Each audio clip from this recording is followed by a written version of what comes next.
Եվ եւս հաուտյան ձեռաչեցու կնգագեցո եւ օրմյա Օրնություն եւ հարկոր եւ որդո եւ որդի սրբո աժմ եւ միշտ եւ հավիտյանս հավիտենից ամեն օրնյալ դեր մեր Հիսուս Քրիստոս ամեն Հայր մեր օրենքս ես Սուրբ Եղեցի անունքո Եկեղեցի արքայությունքո Եղեցին գամքո որպես երկինս սևերգի Սած մեր հանաբազոր դուր մեզ այսօր Եվ թող մեզ զբաղվիս մեր, որպես և մեկ թող մերոց սպարդավանած, և մի դաներս մեզի փորձություն, այ պրկյալ մեզ ճարել, սիկոր արկայություն և զորություն հավյանս ամեն։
Ալելույա, Դեր լուրանոտիսիմուց, աղակ իմ արկեզի գեսե, և մի թարցաներ զերեսս քո, քինեն։ Ալելույա, օրդի, Աղաղություն ամենեսու, և ընթոք բույթքում երգյուածությամբ լվարում, Սրբո ավետարանիս Հիսուսի Քրիստոսի որոշովանում, Արկես Տեր Աստված մեր prosխում է, ասե Աստված։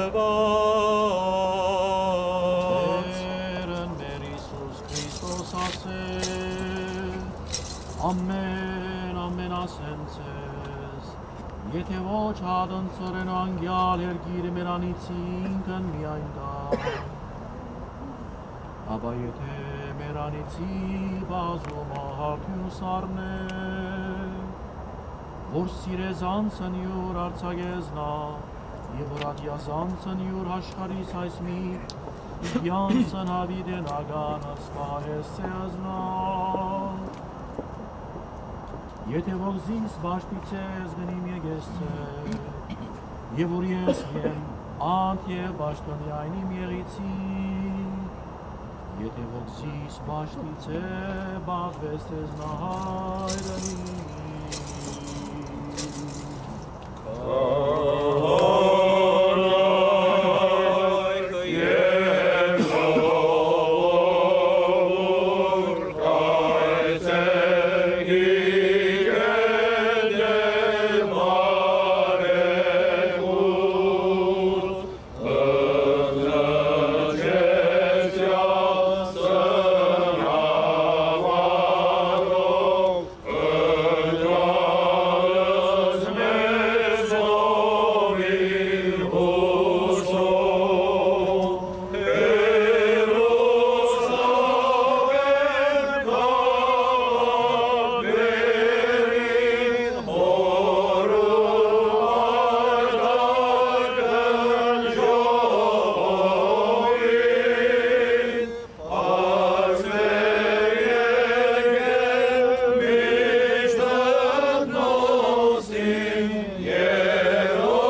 խիստ եւ ողորմություն եւ մեզ մեղավորածս շնորհյա ըստողություն անցանած Եվ ևս խաղությանս դեր աղաչեցու, վասն հանգուցյալ ոգույն աղաչեցու կսպրգիչն մեր Քրիստոս, զիզնան տարտասն տասեսցե, ևս մեզ գեցուս ծե շնորի ողորմության յուրով, ամենակատեր Աստված մեր գեցո եւ ողորմյա, Դեր ողորմյա, դեր ողորմյա, դեր ողորմյա, Քրիստոս որդի Աստուծո անոխագալ եւ բարեկուտ, գթակ խորաշական սիրովդ, իր հոգիս հանգուցյալ ծարայից եւ ախաղնյաց, համորեն նահատակած ասկիս հայոց եւ մանավանդ HRANT DINK ծարայիդու, Իշյա որ մեծի կալստյան արքայության կու, Արար ժանի ողորմության, կավության եւ թողության մեղած, Ասավորյալ բայծարացուն սուրբ ուսկաչևոմյան տասում, զիտու ես դեր եւ արարիչ ամենեցուն, թադավոր գենթանյաց եմ մերելոց եւ քեզ վայել է փառք իշխանություն եւ ադիվ, այժմ եւ միշտ եւ հավիտյանս հավիտենից ամեն, օրնյալ դեր մեր Հիսուս Քրիստոս, ամեն։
Աստված խաղաղություն բարգեւե բոլոր մեր նահատակություններուն, մանավանդ այսօր մեր սիրելի բոլոր սիրելի HRANT DINK-ի հոգին եւ մխիթարանք բարգեւե իր ընտանիքին եւ բոլոր մեր ժողովրդի զավակներուն, որոնք ցավով ընտարաչեցին այս ոչրակորության։ Աստված խաղաղություն տա բոլորիս։ Ողջույն հայրսուրբ, արժանապատիվ դեղերներ, հարգելի ընկերներ, այսօր մենք խոստովանված ենք, ինչպես գիտեք, Բոլսո Ագոս շաբաթաթերթի հիմնադիր, արդյունադեր եւ խմբագրաբեդ մեր շատ սիրելի ընկեր HRANT DINK-ին անհավատալի ըսպանության առաջին դերելցին արդիվ, որ կգտնվենք 1915-ի նահատակներու հուշարձանի արշիվ Մոնտեբելլոյի մեջ։ Բոլսոյի միությունս զեդեղեց զարգեբուսակը իր հոգին համար եւ գդարեց Խաչատուրյան տնասած երգչախումբի անդամներով հոգեանցիան ճաշտոնը իր բարի հոգին համար։ HRANT DINK-ը լույս ուներ, բայց դժբախտաբար չար սերքեր մարեցին այդ լույսը։ Անմերավ ոչ թե միայն Բոլսոյի միության եւ կամ հայ ազգին համար, անմերավ ամբողջ մարդկության իրավունքներուն համար։ Պաշտպանեց հայտարարը, պաշտպանեց Բոլսո հայ համանքի իրավունքները, մաղթեց Փառքավաճ Հայաստանը եւ փափակեցավ, որ լավ փոխհարաբերություններ թուրք եւ հայ ժողովուրդների միջեւ։ Անմեր մեջ են բաժնվեցավ մեծ ընկերներ, արժեքավոր ընկերներ եւ ճշմարիտ ընկերներ։ Եվ դեռ մեկ տարի անցավ, բայց մեր ցավը թարմ է։ Բայց եթե այսօր սուքի մեջ ընկերներ, պետք չէ որ թաղվին սուքի մեջ մնալ եւ քաշվիլ անտին։ պետք է խոսենք եւ քրենք այս մեծ սուքին մասին միշտ։ Ոսայ միությունս իր ամբողջ անդամ եւ անդամուհիներով պիտի շարունակի պաշտպանել իր արդար գաղափարները մարդկության իրավունքներով եւ մտքի ազատության ուղղությամբ։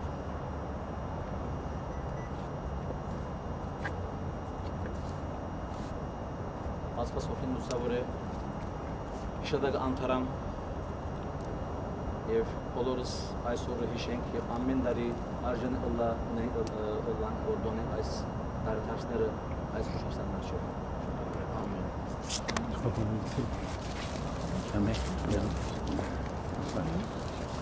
Այսօր գրնակ կոդրուկ մեսին նգարվի Ես ասում շատ են ատարդի նախագահ 40 տարիներ այս իրոպես որ պատշաճ է որ այստեղ հիշադակ դինքը են 1.5 միլիոնի վրա գարան նաև HRANT դինքի սպանդություն այսօր գրնակ մեստապասյուրը անգեն հրամեսեք երևանստիկ Աստիքով յանանք այո դուք արչևը գեսեք մենք կովերը ասանք պանակ պան նգարը ուզեքնեսաբես եւ կովերը որքան որ գրնակ կաշվիլ Իսպանության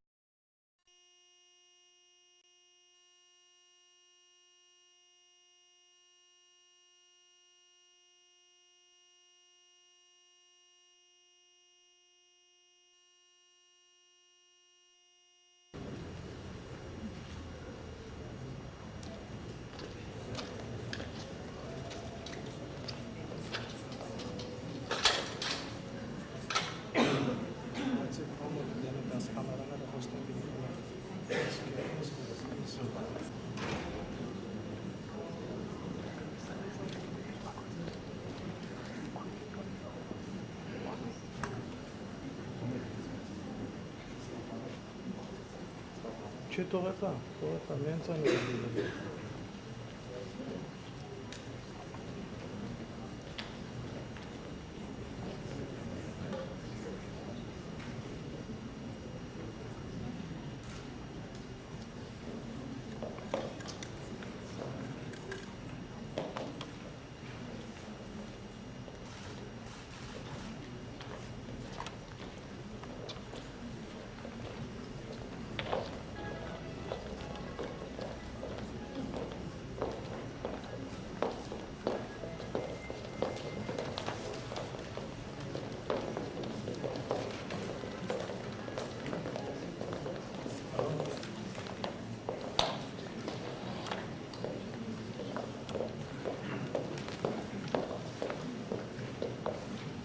Ստանդի միկրոֆոն աշխատում է, ֆոնտանից միկրոֆոն աշխատում է,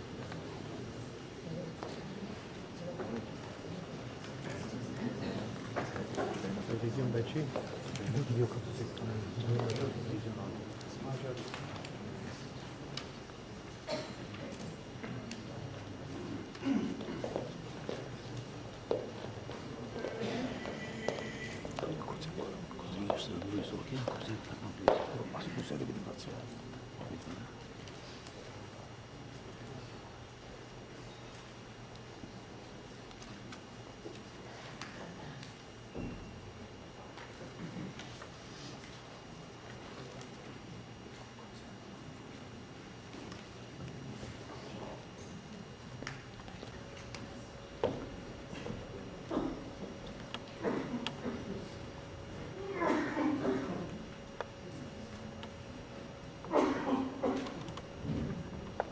Kuzey sesleri demek varian bulungayslar hocam.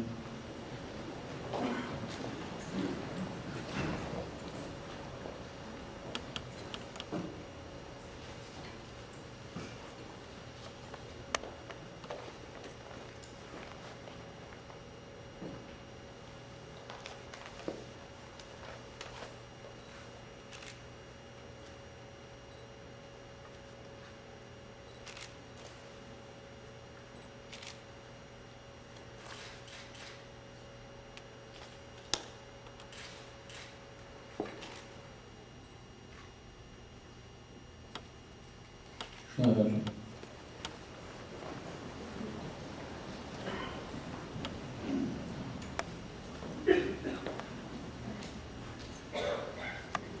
Rozkierus Český sac, Sabahus Որպեսզի մեր վեստար առաջ մեր հրանտ դինքը լուսավորքին, որ այս թեմին վրայեն գարդահայտվեր, մենք ակիդեն ուննտրենք, բայց այս տողս հավրված ենք ինքը ոգեգոչունաններ։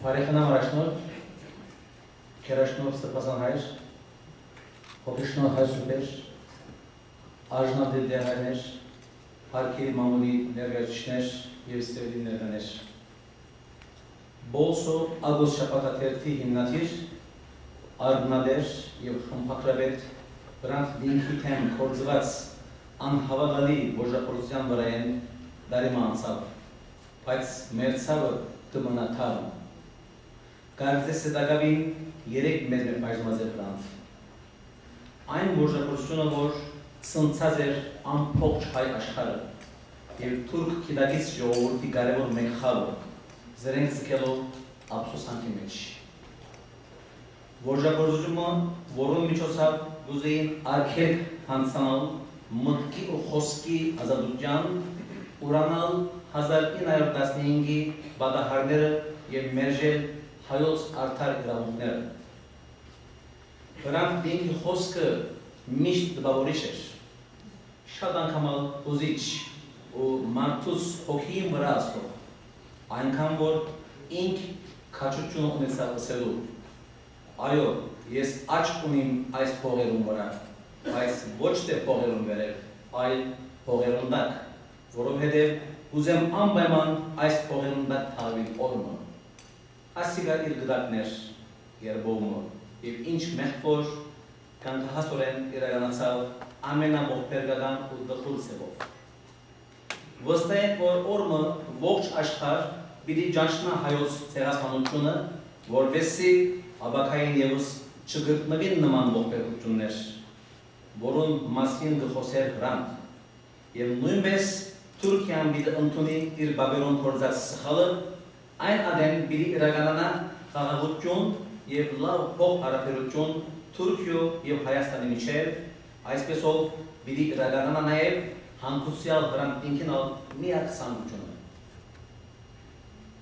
Հրանտ դինքին բարի հիշատակները և գաղափարները սրտյանս թարմ ու քանդակված պիտի մնան ոչ միայն բոլս հայության, այլ ամբողջ հայության իրեն գաղափարակից թուրք մտավորական, լրագրող և ընկերներուն նաև բոլոր ժողովուրդներուն մտքերեններս։ Բոլս հայ միությունն իր անդամներով պիտի շարունակի պաշտպանել այդ արդար գաղափարները մտքի ազատության և մարդկային իրավունքներով ուղղությամբ։ Հարգելի զգալիներ, հակառակ որ մի քանի անգամներ արտահայտված էի Հրանտ դինքի մահվան թվականի մասին, որ շատ հետաքրքրական թվաց էր։ Կուզեմ անգամը ևս կրկնել։ Ինչպես գիտեք, Հրանտը սպանված էր հունվար 19-ին, ժամը 10-րը հետո 3-ին։ Երովայի մեջ 3-ը գկրվի 15։ Եթե բամը քով բերենք այս թվանշանները,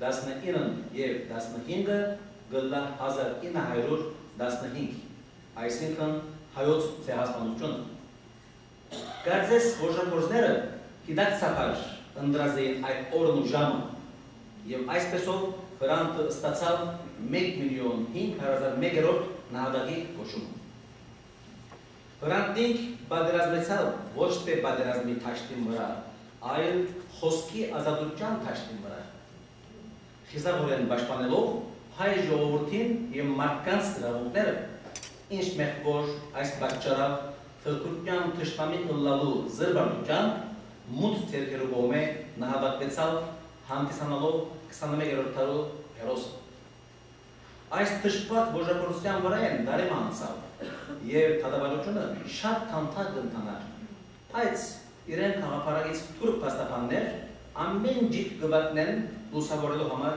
այս թշպատ պատահարը և մենք ողջ աշխարհ հույսով ենք, որ իրական ոժապորները մոտ ադենեն պիտի գտնեն իրենց արժանի բաժինը, որպեսզի Հրանտի արյունը բարաբի հոսած չլա։ Նախքան շնորհավորություններով կուզեմ խոսքս վերջացնել ողբացյալ Հրանտ դինքի գողագից Ռաքելի իր ամուսնուի մահվան առաջին դարերին արխիվ Agos şafatatırtı badışkamen arda sanats edebiyal şat karç payız şat imastarisku debavoriç nahtasyam. Artaruçuna kaçuçun güzel. Hoğut tetev işadak antaram sredi parigam HRANT DINK.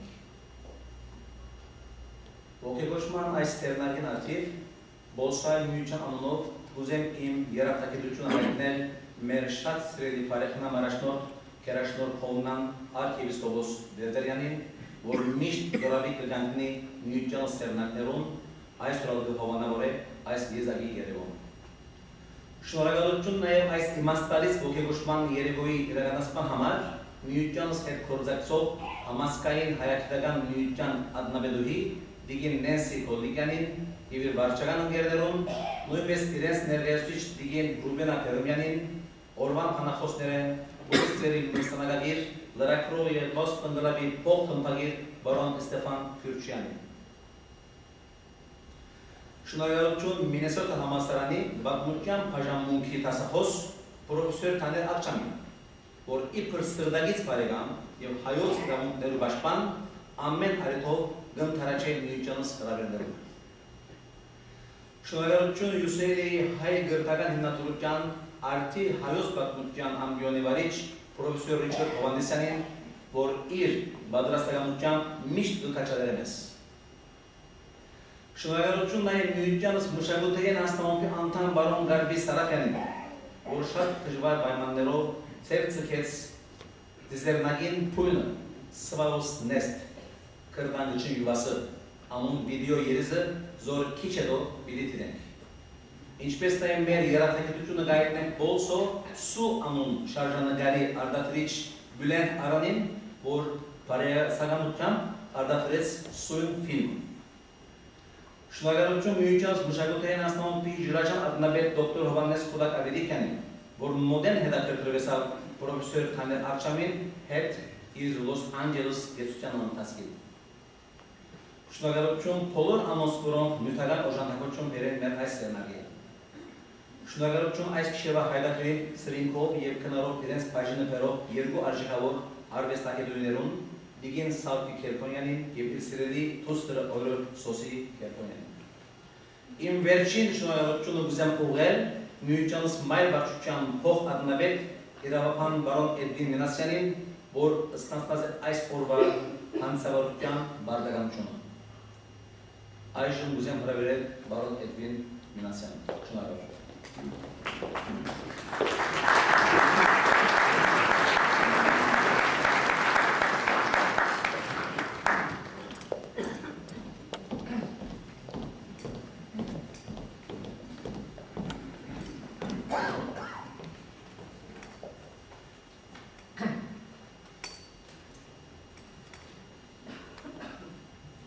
A bullet has been fired at democracy and freedom of expression in Turkey.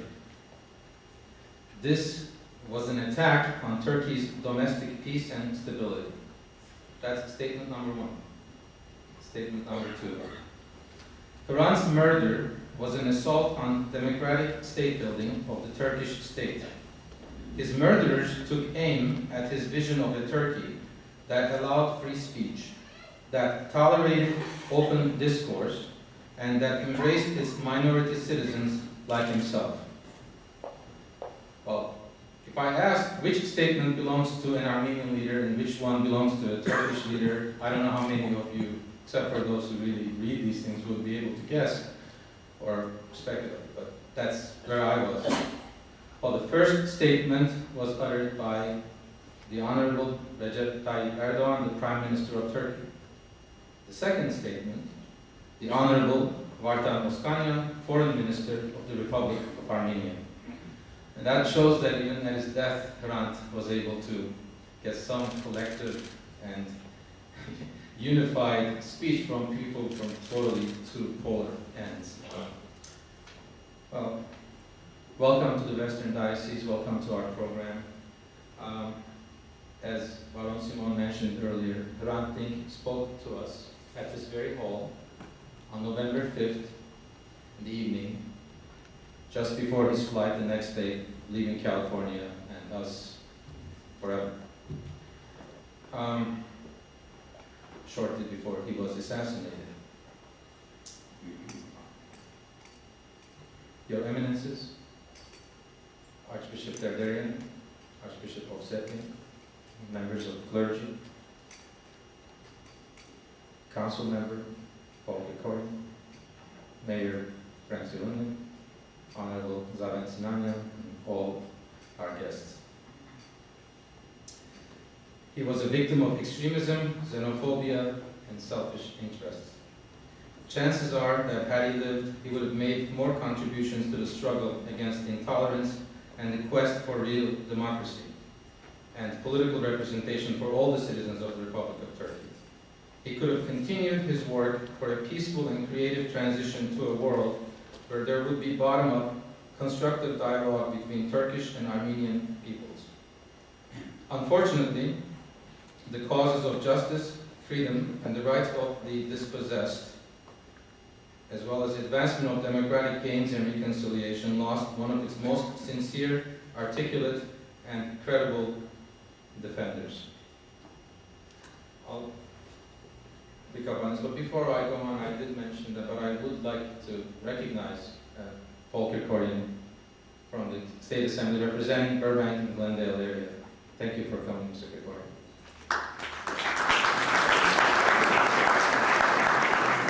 I'd also like to thank newly elected mayor of the city of Rolling Hills Estates, and also the president, chairman of the Armenian Bar Association, Frank Zilunian.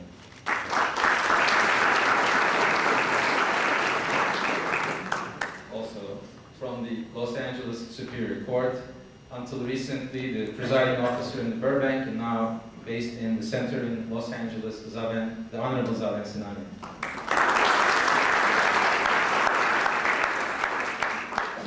At this point, I would like to call on our co-sponsor, the chairman of the National Association for Armenian Studies and Research, NASR, Nancy Kuligian, to make her remarks. She has been at the position as chair since 2001, when she became only the second chairman of the association since 1955. She has been a member of the NASR board since 1986. She is the president of Distributor Corporation of New England, located in Malden, Massachusetts, and previously taught Spanish, having received an MA in Spanish from Middlebury College in Madrid. It's my pleasure to call on Ms. Kuligian, and I thank them for having put together this event with us.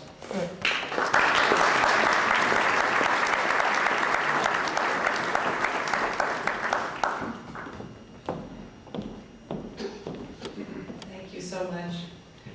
Supervisor High, Reverend clergy, respected participants, honored guests.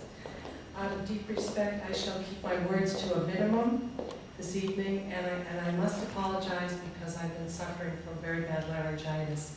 So I'm hopefully going to be able to project so you can hear me. As chairman of NASR, the National Association for Armenian Studies and Research, headquartered in Boston, Mass., I wish to express my sense of honor and pride that our organization is a co-sponsor of tonight's memorial to this moral giant, HRANT DINK. HRANT was a man of words.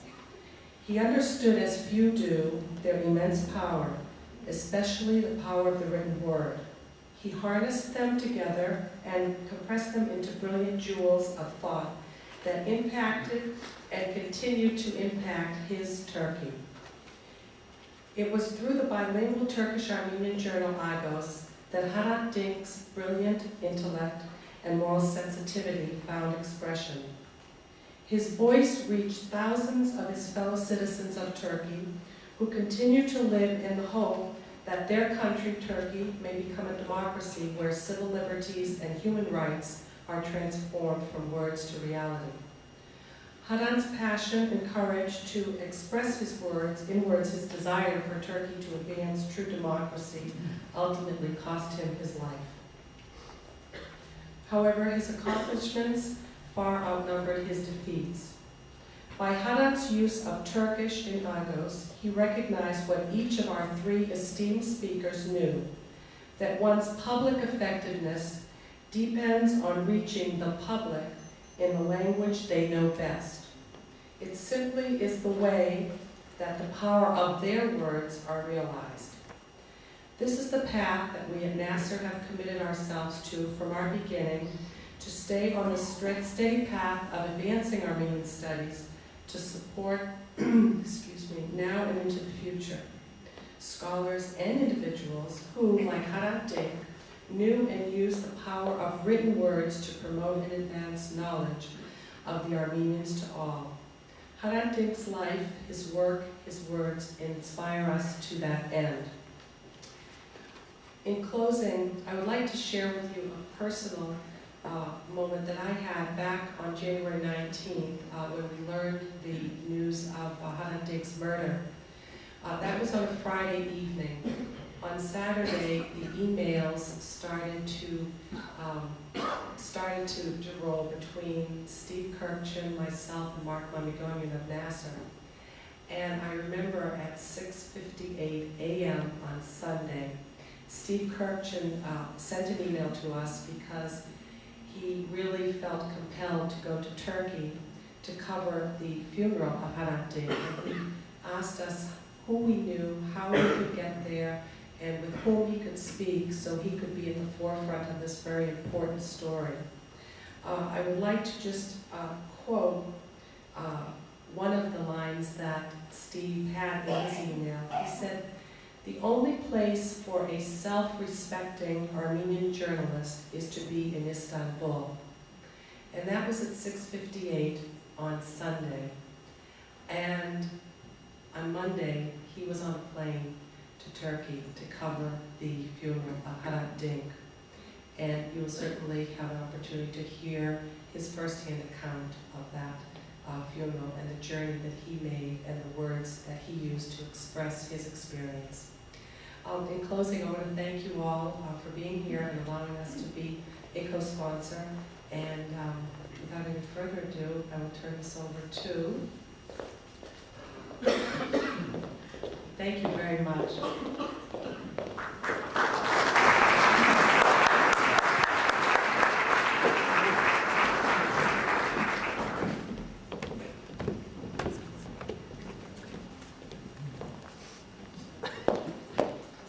Well, thank you.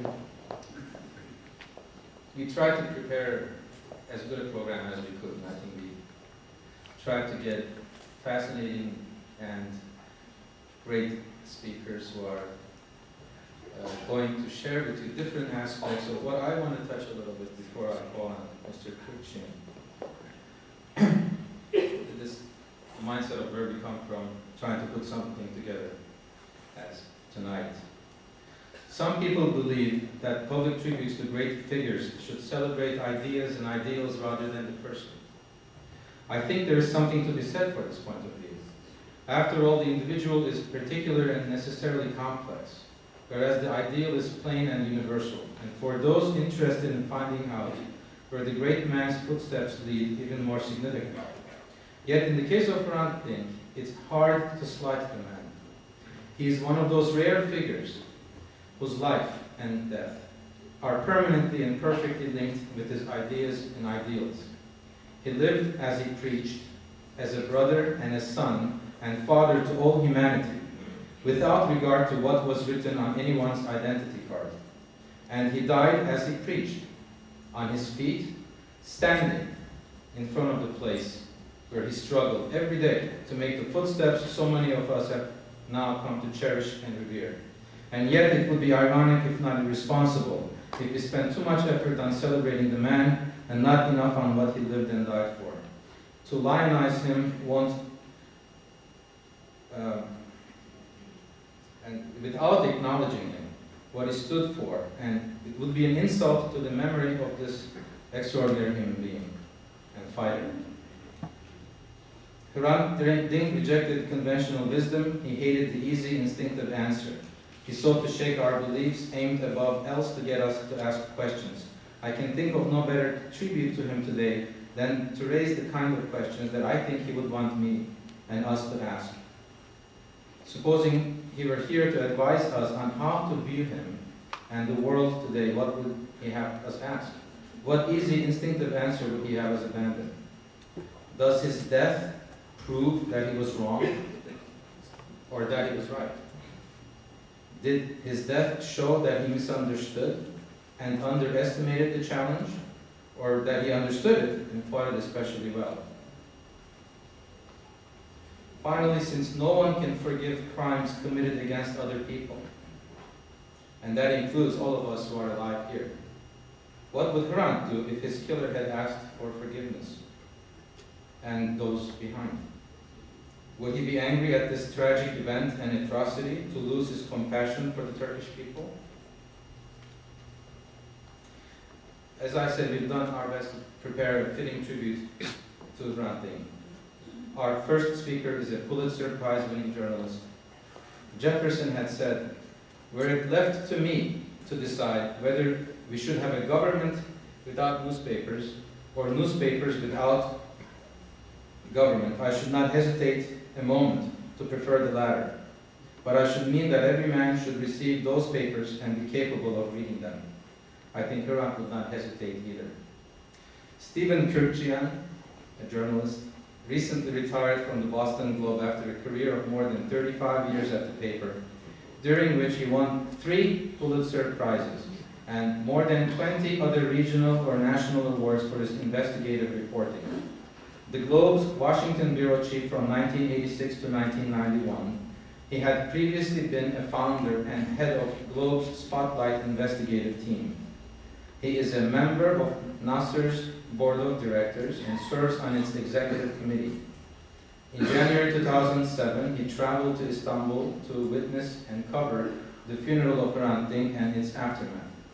He presented his initial report in a Globe feature in a talk at Nasser in February 2007, following up with a lengthy article in the AGBU magazine in April, and has continued to follow the murder investigation and related developments in Turkey. I would love to call on Mr. Kürkçiyan.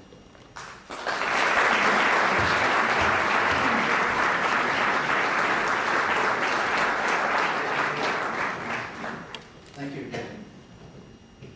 Thank you for that. Appreciate that introduction. Archbishop, esteemed members of the clergy, I appreciate greatly the organizations that have invited me here tonight, and to know that I shared the stage just over a year ago, the same stage that HRANT DINK also spoke to you at, makes the event that much more cherished. I felt an extraordinary, even though I had never met the man, I felt an extraordinary affinity to him during his talks and his work, for 2 reasons, of course. One is that he was an Armenian, and second, that he was a journalist. So I knew, as Nancy had said, when the bulletin came across my newsroom at the Globe, Boston Globe, that this Armenian journalist, this spokesperson for democracy and freedom of expression, had been assassinated, I knew very quickly that there was only one place for me personally. And by Sunday, I was on the plane going to Istanbul. I had been to Turkey once before. In the early 90s, my father, who was a survivor, and rarely spoke of the atrocities that had taken his father, his brother and sister, and for whatever miraculous reason, had brought him to the United States and Boston to raise a family. He wanted to go back, and I went back with him, and we found his village, and we found his homestead in the Taurus mountain range south of Erzurum, small village called Tizi. And we spent a little time in Istanbul, and I could see there as we went to try to learn a little bit and relate a little bit to the Armenian community in Istanbul, even though there were 70,000 people, those who expressed themselves as Armenians, that they lived a very hidden life.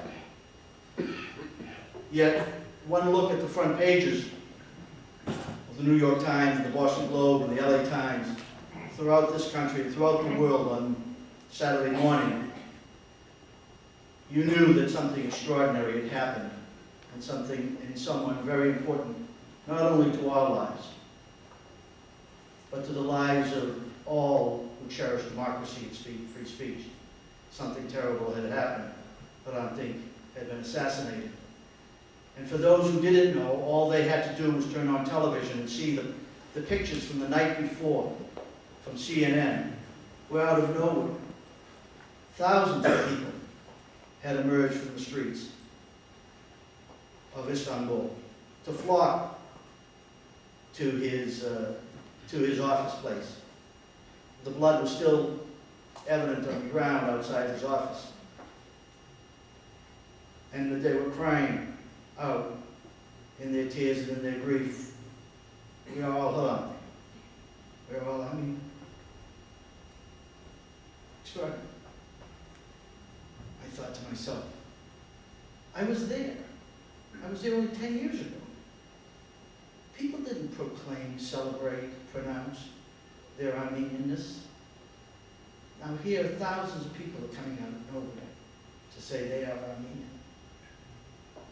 If not in actuality, in spirit, because of this man. So as you can understand why I said there's no place for me but to go. And when I covered the event for the Globe, I came back and spoke to a large group of people in Boston about HRANT and who he was, and tried to convey the importance and just the emotion of what had happened there in Istanbul, the turnout that night of his death, and then 4 days later at his funeral. I was speaking at another event, and a younger man, spoke to me and raised his hand, and he asked me a question, and the question struck me. And I still don't know if I have the right answer to it. But he said to me, I understand and I share the grief as an Armenian of this great man's passing. But he was also a father. And he was also a grandfather. His son HRANT. He had just had their baby. It was his first grandchild. How can you correlate?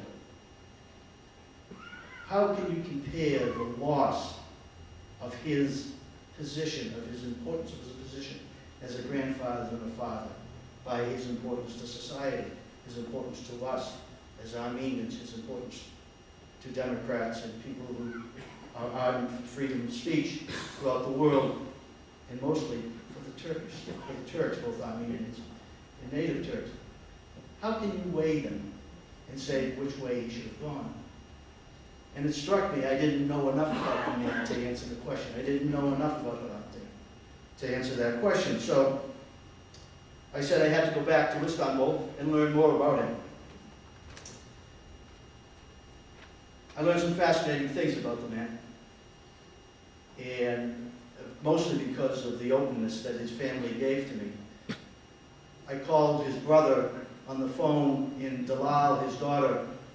Orhan does not speak English, and I don't speak Armenian or Turkish, but Dalal speaks fluent English, and she took the phone and she invited me that night.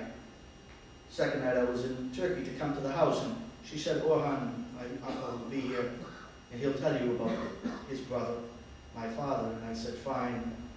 I made my way to their apartment, top floor of an apartment building in Istanbul, neighborhood of Istanbul. I entered the room, and there was 15 members of the family there waiting. A big table full of food waiting. And his two daughters, his son, his brother, his wife, and his granddaughter. And they're waiting to talk to me about their beloved HRANT. And we talked, and Dalal translated everything to me about what this man meant to him as a family man. And so I asked him the question. I said, the reason I came back was to ask you this, was to get this question answered. And they said, there is no answer to that question. He asked us many times during those final months, because the threats had continued and gotten worse, what he should do. And they said, Raquel, his wife, said to him, whatever you decided, we will follow. And as you probably know, in his last column that he wrote for Argos, he said, I will wait for the judgment of an international court to hear this case that I have been accused of and that I have been sentenced to in prison, a suspended sentence, but I have been in prison, going to be in prison on the sentence. I'll wait for an international court to hear it. And if they decide, this court decides that I should leave, yes, then I will leave, but not until then. Because I feel like I'm a pigeon or a dove here. And in the city, there are doves everywhere, and they seem to coexist with the people all around them. Well, my head is going around, twisting around, looking all around me like a dove, but I'm coexisting here, so I will stay here. And that column was published after he was killed. Before I talk a little bit more about him, I want to talk to you a little bit about what the past year has brought in Turkey to the promises that were made about changes that would come because of this man's death. Many top members of the government, Turkish government, attended his funeral, as you know, and then Prime Minister Erdogan, and now President Erdogan, visited Hrant's home shortly after his death, and he offered his condolences to Raquel and the children. He said to them Hrant's death would not be in vain. We will catch those responsible, and we will make sure that the differences between the Turks and the Armenians, the people, will be bridged.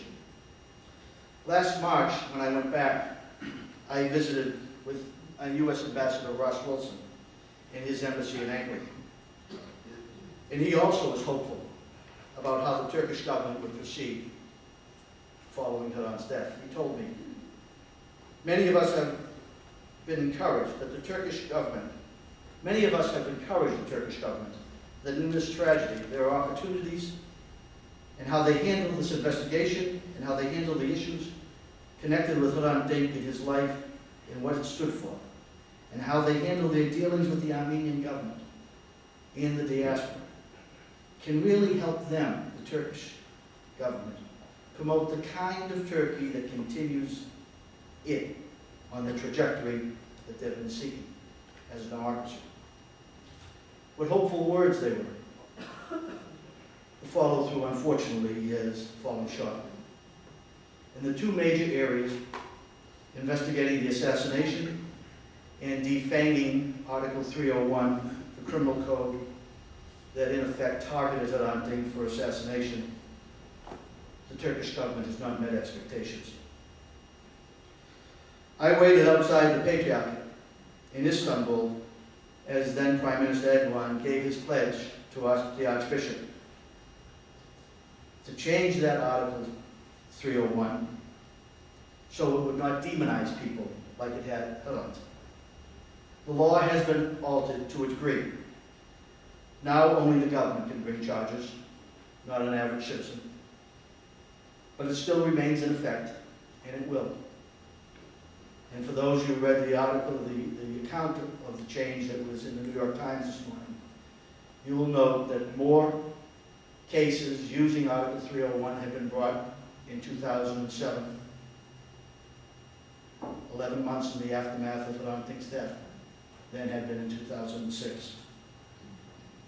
And the law, in fact, has been used to prosecute Hrant's son, his only son, Hrant Dink, who is now co-executive editor of Argos and a second senior editor. Their crime, as was Hrant's, was acknowledging in print what modern Turkish government has denied since coming to power, that what happened in 1915 was a genocide. As you may have heard, 28-year-old Arat has received numerous threats to his life and safety, Harant's son. And there have been reports that he has fled to Belgium in fear of his life. Think of the tragedy of that situation. Here, this young man's father is assassinated because of his advocating for Armenian causes. And less than a year later, his son must leave his birthplace. Thankfully, in an interview earlier this month, Arat denied that he had abandoned Turkey. Yes, he had private business to attend in Belgium.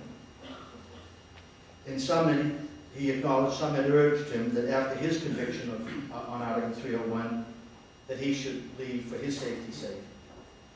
But this is what he said in the interview. I could be the last young person to wish to leave this country because I have a big example in front of me. And that big example preferred to stay in spite of his difficulties. That example inspires me more than it does other people. He's an extraordinary credit to his parents, to his siblings, and to Armenians everywhere. The second challenge that Turkey said it would be judged on was conducting a vigorous investigation into Hrant's assassination. Charges have been brought against 3 principals and probably 24 associates. In September, those 3 principals, Erhan Tunsal, Yassin Hayal, had begun to conspire in January 2006, even before Hrant was here, to find a 3rd person who would actually carry out the attack. In September, they found Ogun Samas, and he agreed, the 17-year-old, to be the gunman. According to the indictment, the 3 felt threatened by Dink's statement on behalf of minority rights and recognition of the genocide. The indictment, which I had translated for an article I did for 2 newspapers, Boston Armenian newspapers, said that Hayal told Samas, be careful. He is the Ataturk of the Armenian people. The indictment says that Hayal found Samas while he was playing soccer in Trabzon. No mention is made in the indictment of what local newspapers there reported at the time of their arrest. That the 3 all had ties to the Grand Union Party, the ultra-nationalist party there. To refuse to recognize the role that politics played in Dink's killing is to hide one's head in the sand. I remind you of what happened in this country with the civil rights struggles of the 1950s and 1960s. Go see the movie again, Mississippi Burning.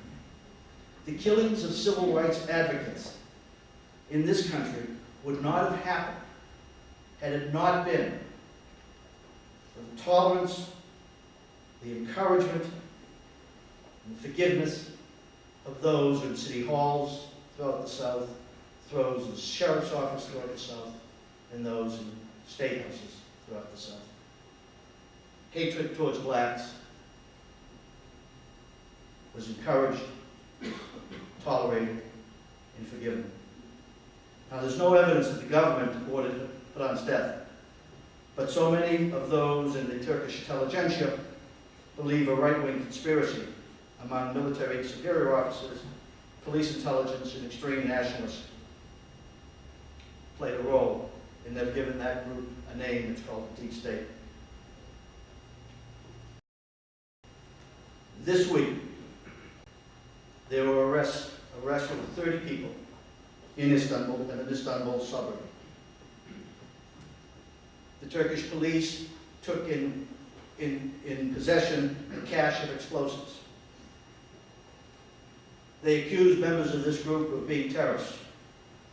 Among the 30 was the lawyer for Yassin Hayal, who was considered the prime motivator in Dink's killing, as well as a retired Turkish army officer and a right-wing lawyer who has brought 301 prosecutions against Hrant Dink and Orhan Pamuk. The prosecutions of Dink under Article 301 provided the spark that led to the fire that burned towards him. For 2 years, the prosecution of him under Article 301 in effect put a target on his back. And when Prime Minister went to his house to convey his condolences to Raquel, she asked only one favor, do not allow the Justice Minister, the one who had accused Dink 2 years before at the beginning of the prosecution under 301 of accusing Dink of stabbing the country in the back. She asked that he not be allowed to come into her home. That Justice Minister was in charge of the investigation into HRANT Dink's assassination. Rifat Bali, a Turkish historian of Jewish descent, put his finger on it when I interviewed him in Istanbul and said, where Turkey is different from other Western countries is the belief that is accepted here by so many people, that they are upholding national ideals by expressing hatred with violence. Bali was a friend and a supporter of HRANT Dink, but he also thought he was naive in underestimating the resentment that this underclass, this ultranationalist sentiment, rivets through the Turkish society.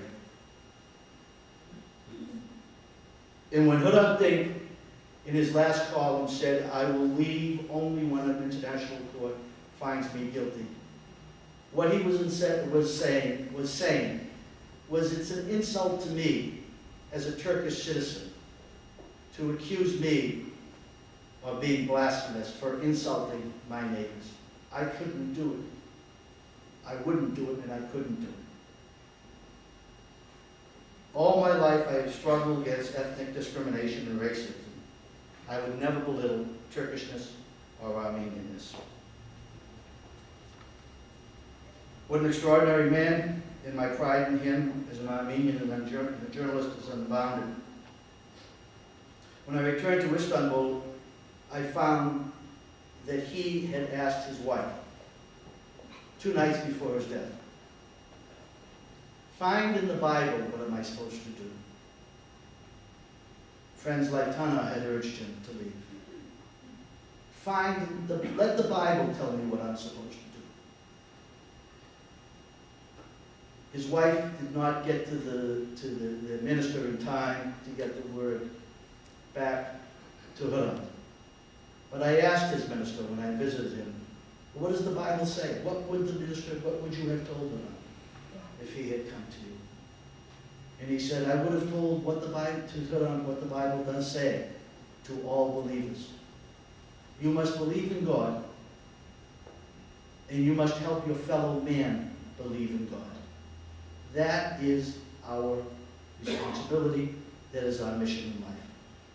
So it seemed to me that by giving up his life for the things he believed in, and by looking into the Bible for his answer, he answered that question that I had been asked, and that we each ask ourselves. For what would you give up your life? And HRANT did give up his life for the greatest of reasons. Because he believed in us. So many of you know what it is like to be an Armenian in Istanbul. And I learned when I went there the first time in 1992 what makes Armenians different there. It was in a village outside of Istanbul, and my guide brought me to a house, and he said, this is a house where Armenians lived. And I said to him, Armin Arroyo, some of you may know him, he's from here. I said, Armin, how can you tell it's an Armenian house? And he said, well, it's the windows, Steve. I said, what? He says, it's the wide windows. Armenians here in the old days were unlike their Turkish neighbors. Turks did not want wide windows. They didn't want anybody looking in. But the Armenians didn't feel that sense of caution. And that it struck me then, right at that moment, that it was such a perfect symbol of who we are as a people. We're the people with the big windows because we open up the windows to embrace life. to embrace the work. And that, to me, is the ultimate symbol of who HRANT DINK was. He was not afraid of the work. He challenged it. He was not afraid of even his opponents. He was willing to beat them on any level playing field, to engage them, to get to know them, to respect them, and to hope to appreciate each other's thoughts. He was a great man. We are lesser for his loss, but we have been made great by his readings, his teachings, and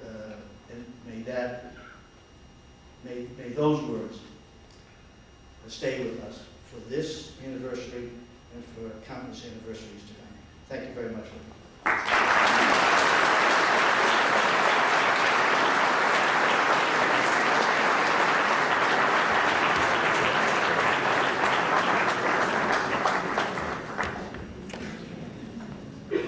Thank you very much, Mr. Kürtçian. Thank you for the interest that you've shown, the time that you've expended, and caring for HRANT as well as the Armenians in Istanbul. I appreciate that. It's time for our musical interlude. But before I do a couple of things, I apologize. I forgot. I should have said this at the beginning of the event, that the delay was caused by something beyond our, we were expecting that. There was a video problem, and they fixed that, and I apologize for having to make you wait before, we started. I think it was a half an hour delay, so I apologize. Second, and that's on the theme of art, so just like this, the program that you have has HRANT's profile, and that was drawn by his daughter, Sarah? By Sarah, so and it's being used, I believe, as the logo of the foundation as well in Istanbul. That's been set up for his name. Musical interlude. I would like to tell you a little bit about our performer. It's going to be Salpi Kerkonian, flute, and Sosi Kerkonian, harp. Salpi Kerkonian holds a bachelor's degree and a master's degree in music.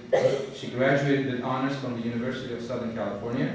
During her years at USC, she received the Outstanding Performer of Chamber Music Award and won first place in the USC Concerto competition for her interpretation of Mozart's G Major Flute Concerto under Daniel Lewis's baton.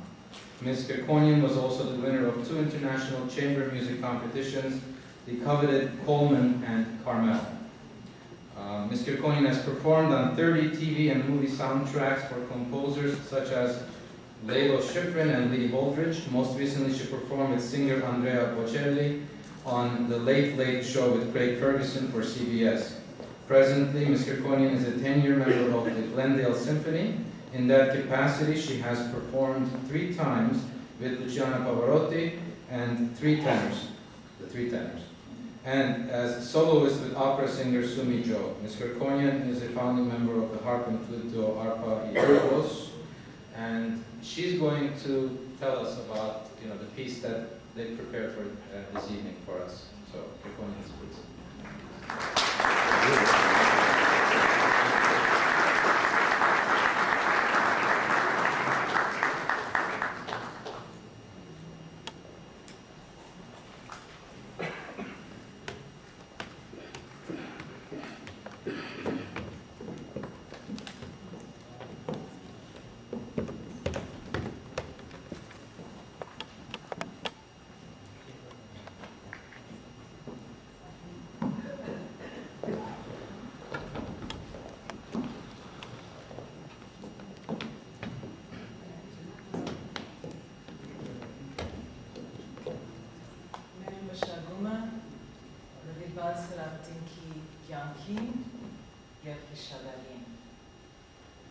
Es ինչ սուրում աշխարհ է, սրտակից ընկեր չկա։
How can we top that with words?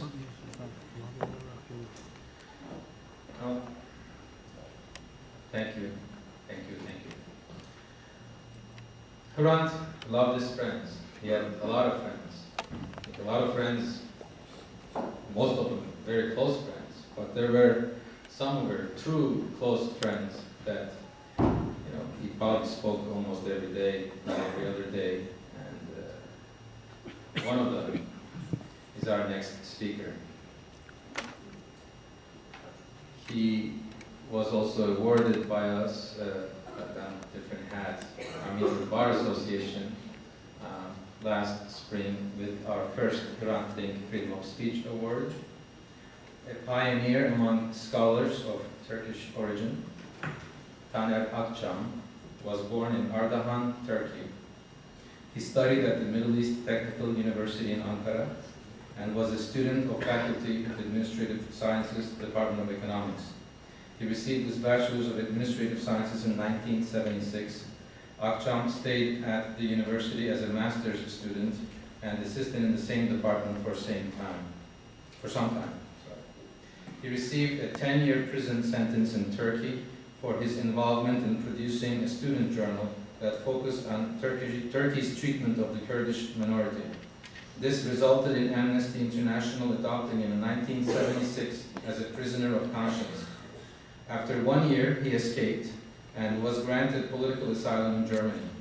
In August 1988, Akçam began work as a research scientist at the Hamburg Institute for Social Research. He received his PhD from Hanover University with a dissertation titled Turkish Nationalism and the Armenian Genocide, on the background of the military tribunals in Istanbul between 1919 and 1922. Currently, he belongs to the scientific staff of the Hamburg Foundation to Promote Science and Culture, working at the Hamburg Institute for Social Research. However, since 2002, Akçam has been an associate professor of history at the University of Minnesota in the United States.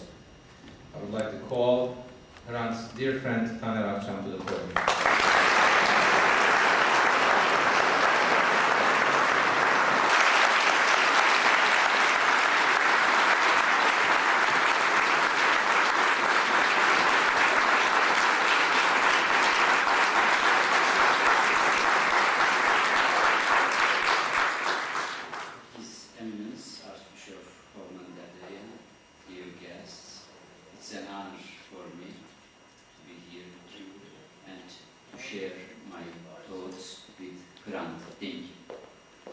This will be my last words with HRANT, where I stand in Istanbul. Everyone experiences loss their own way. And so each of us has had to deal with the loss of HRANT in our own way. For me, the biggest source of pain is the sense that I have lost my brother, my best friend. I ache for the fact that when you say Istanbul now, most of what made this city meaningful for me is now gone. In order to travel to Minneapolis from Istanbul, you have to be at the airport at 4 a.m. HRANT, get ready for an all-nighter, I would say. I'm going to make you lose sleep again. We would spend the night at his place, I on one sofa, he on the other, passing the hours helplessly with one eye cooked at the TV, talking about anything that had remained unspoken up until that point. He taught me to catch fish. We would pass the day on the boat jumping into water, at times teasing Orhan, his brother, or his dear old friend and prison mate Necdet at other times, and making jokes over who was the better fisherman. And the best part of it was taking our catch to a restaurant that night, getting them to fry it up for us while we drank toast after toast. When I first met him in 1994, HRANT was deeply frustrated with the timidity of Armenian living in Istanbul. They are afraid to come out, yes, and to say, yes, I'm an Armenian, he remarked. They cower in their homes and try to solve their problems by bribing officials. We have to come out from our hiding places and shout that we are Armenians, we are Turkish citizens, and we have a right to live in this country, free from discrimination and fear. He pressed his claim through Agos, which was his outcry, his creation, his child. The main reason for his assassination was his insistence on his being both Armenian and a Turkish citizen. He was calling for a new definition of Turkishness and being a Turkish citizen. This was an enormous challenge for the Turkish political and justice system, and it was not acceptable because this system, politically, ideologically, and legally, designates the Armenians and other Christians in Turkey as alien citizens. There is a court decision against that, according to that also. Armenians and Greeks are called as aliens in Turkey. The political and ideological legal structure of the state, the very fabric of society, has been constructed in a way that non-Muslims cannot be considered as equal citizens and are considered aliens. There are enough court decisions in this regard to demonstrate that. HRANT spoke out against this racist, ultra-nationalist Turkishness that defamed Armenians as an enemy other. And because HRANT understood that the exclusion of non-Muslims, and especially the Armenians, was rooted in Turkish history, he saw that open discussion of that history was the precondition for change. In its coverage and its very existence, Agos was a stark reminder of the Armenian genocide of 1915.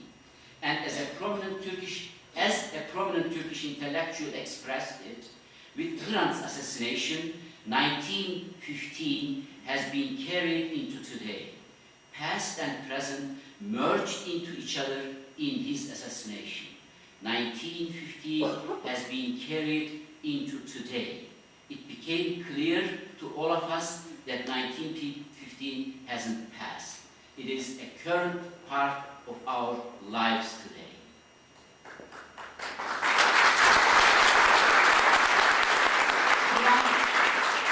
And his newspaper were targeted by politicians, the press, and justice system, and he was a thorn in the side of the military, political, bureaucratic, and criminal complex, which we Turks call the deep state.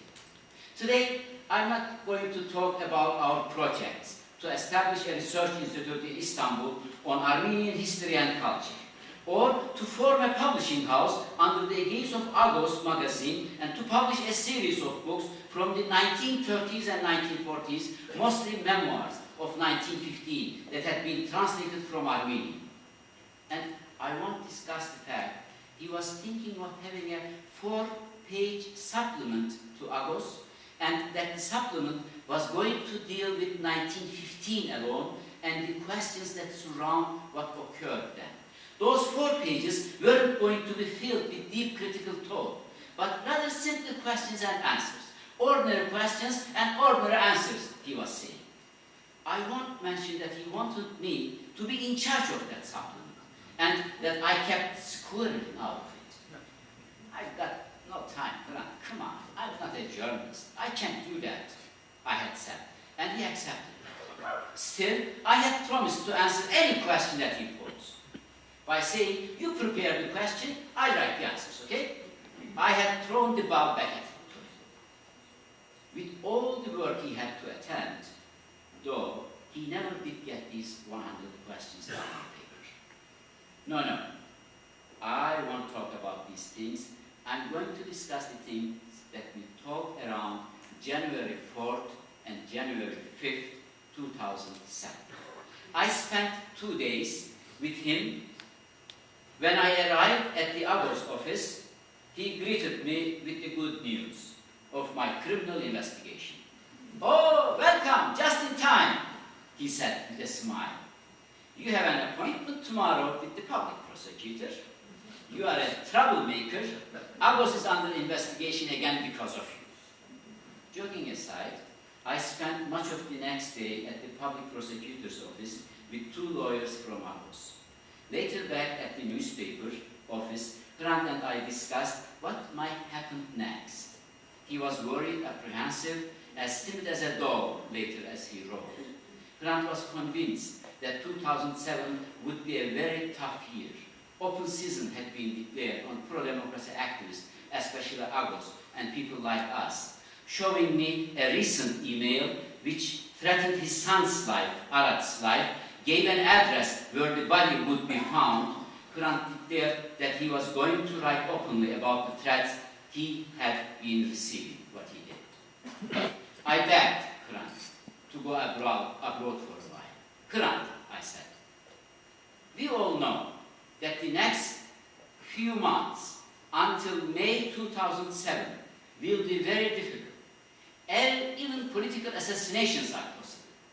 If, Hrant, I make a list of the potential targets, you would be among the first. I will kill first in Turkey. Leave Turkey, please, I beg you, until end of May.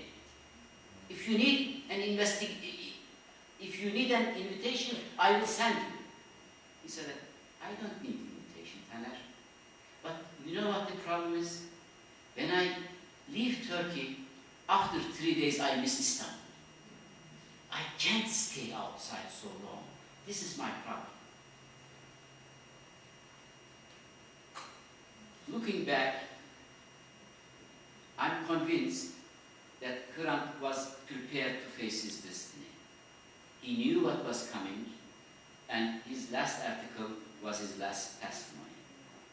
On these 2 days of January, Hrant shared with me 3 major ideas. We can call these Hrant's 3 main ideas or 3 big projects, if you will. The meaning of Hrant for Turkey and for Turks and Armenians lies hidden within these projects and may serve as his legacy to us all. First idea was he wanted a conference to be organized within Armenian diaspora. He had already discussed this initiative with members of European Parliament. Hrant told me that there must be an open debate among the diaspora Armenians. We absolutely need to settle things between us, the Armenian general. He firmly believed that an open accounting for the diaspora policy was necessary and that a re-evaluation would be crucial for resolving Turkish-Armenian relations.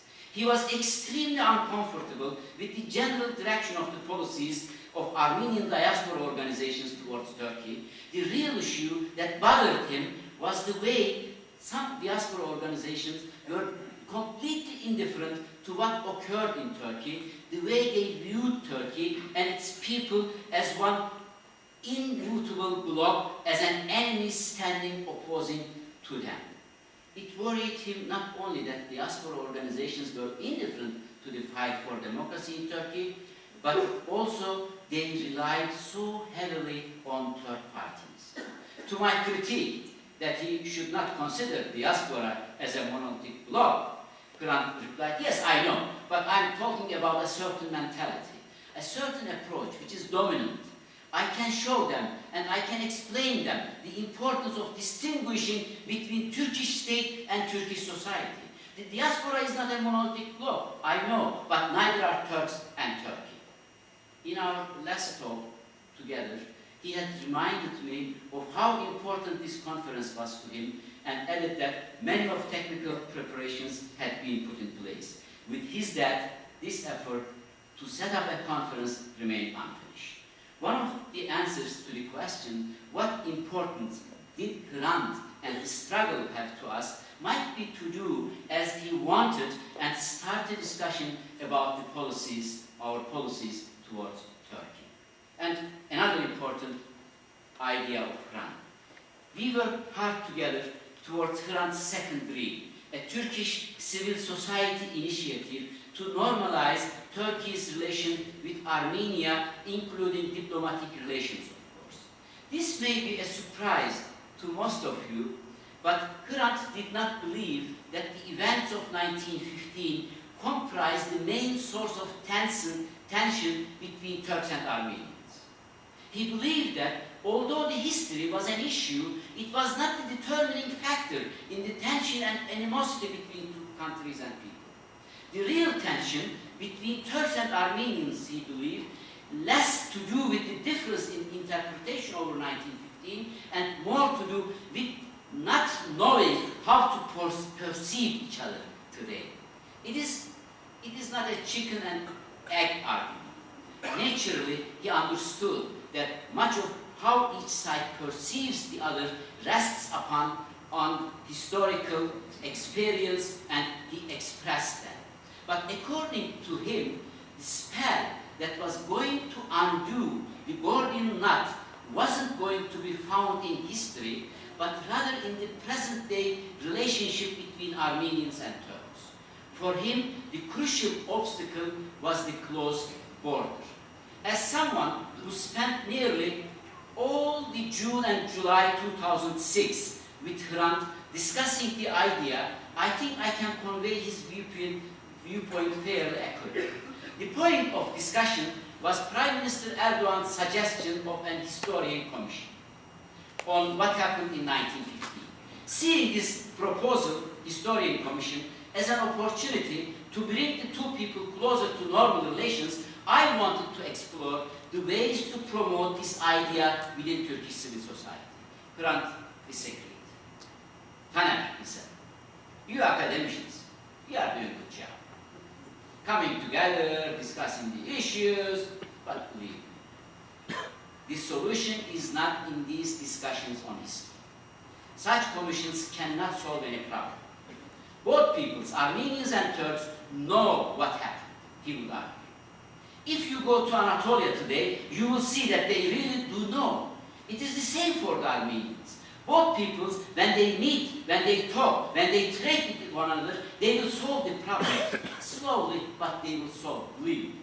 According to him, there are people here in Turkey, in Ankara, who use history in order to block the normal relations. It is certain political circles which, for their own interests, manufacture all this hatred and animosity. The main issue is that we have to work to normalize being a Turk and being an Armenian. It is nothing unnormal. It's very normal being a Turk and an Armenian. This is what we have to get. He was an effort that focuses on current relations rather than the historical relations is absolutely essential for her. The things that needs to be done is the creation of a civil grassroots initiative that demands normalization of relations with Armenia. This was his dream. HRANT's biggest wish was to have a Turkish-Armenian civil organization come together and to start a political initiative that would take on the goal of normalizing relations between both countries. During the course of summer 2006, we had meetings. We met with many individuals and some organizations in Istanbul and relayed what we had encountered to each other. All of the effort starting the summer of 2006 had not resulted in anything concrete. He had confronted a wall of silence and disinterest. Face to face, we had commiserated over the lack of interest of Turkish civil society and intellectuals in the topic. Of all the things that upset HRANT, the fact that the country's intellectuals had not come to appreciate the importance of the subject was on the top of the list. He knew he was playing a solitary role in the middle of a crowd. There were many who loved him. They saw him as a beautiful person who wants to do good things. But when he said, "Let's go," he had trouble finding anybody who was ready to move in the direction of his words. There is a question that many people, maybe here also, had a hard time to answer. How is that HRANT's funeral attracted such an unimaginably large number of mourners? One answer to this question lies in what I explained above. The lack of interest among Turkish intellectuals and HRANT's loneliness created the crowd of mourners.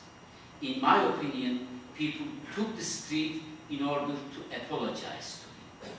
They knew that they had left this beautiful person whom they had viewed almost each day on television and whose statements they had read in the newspapers alone and defenseless. With their hearts filled with pain, they marched in the streets, shamed by their private knowledge of having left him alone. If we are going to discuss meaning of Hrant's life, the legacy that he might leave behind, then I'm going to ask what we work together to create the kind of civil initiative that he had imagined.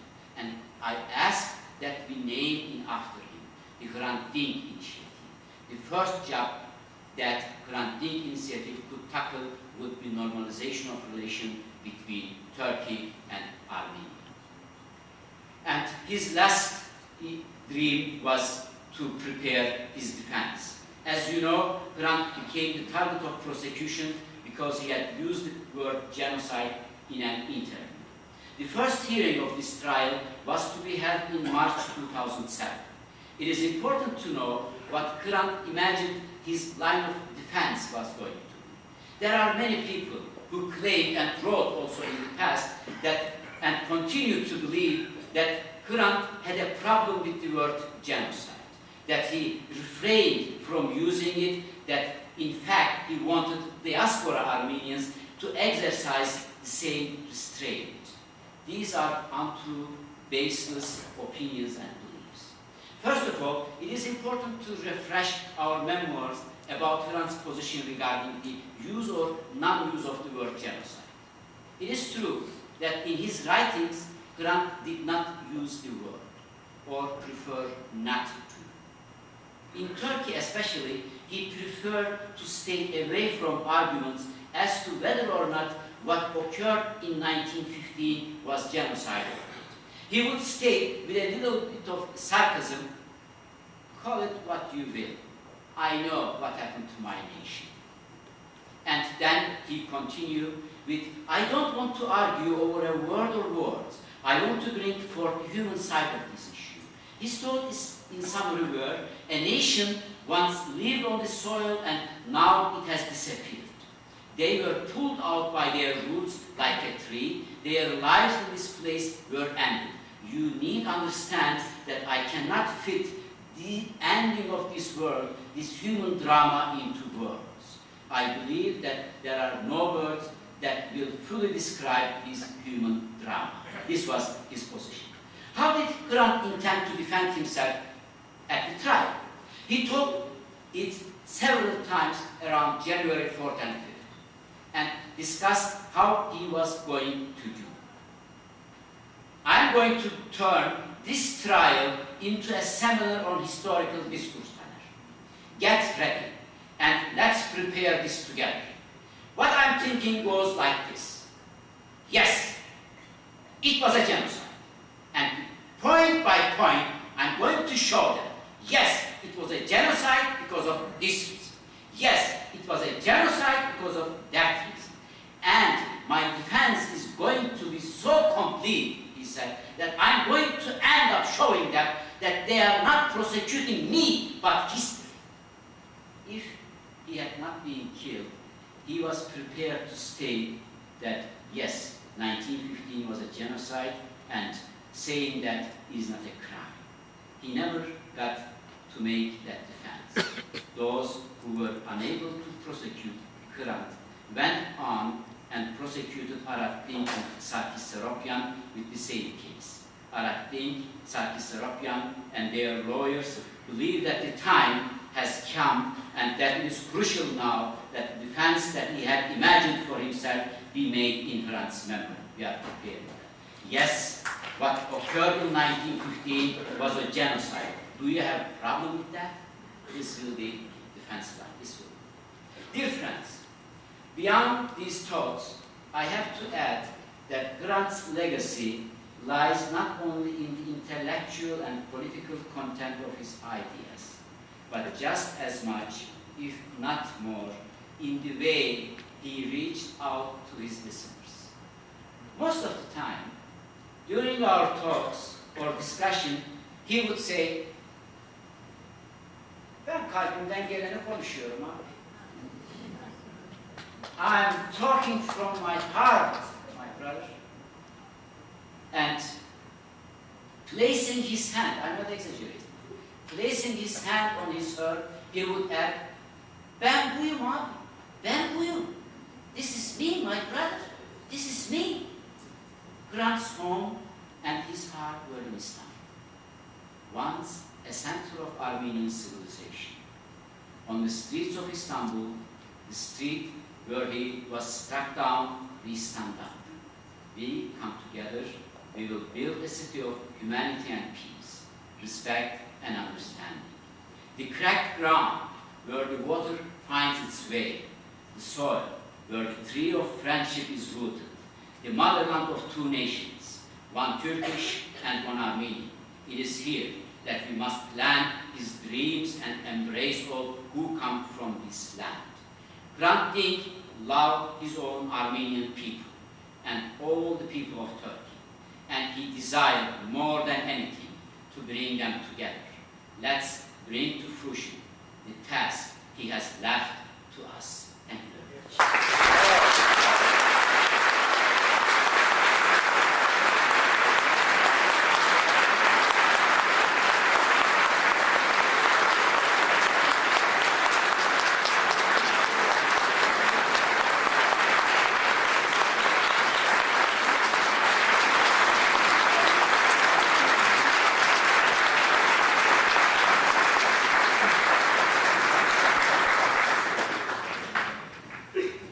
Thank you, Taner. And there's a word in the Middle East that everybody knows, regardless of their religion, Jew, Muslim, Christian, and it's inshallah. So that's what we say to you, and inshallah it will happen. And we'll do our best. One of the questions that remember the questions I was posing in the beginning of my remarks. One of them I left out because I thought I was going on too long, is this. Now this makes me think of it. The question, do you or we think that by the end he was convinced that laying down his life was the best thing he could do for the land and people that he loved? The land and the people of his beloved Anatolia. And from what we can judge, the funeral was a great start. I don't know if the whole year has gone good, but with this kind of encouragement and the people like you, hopefully, inshallah, we'll get to the promised land. Before I move on, at the University of Minnesota, where Taner Akçam is based as a professor, they have started the first, I believe in the United States, and someone correct me if I'm wrong, a HRANT DINK endowment in human rights and conflict resolution studies. And there's these brochures that will be outside available for you if you'd like to read about it. Basically, in the College of Liberal Arts at the University of Minnesota, they'll honor HRANT by establishing a memorial endowment which will support distinguished scholars whose research and teaching will advance the solid base of knowledge, memory, awareness, and understanding that is necessary to bridge divides and create a world in which mass slaughter is but a distant memory and human communities work together for the common good.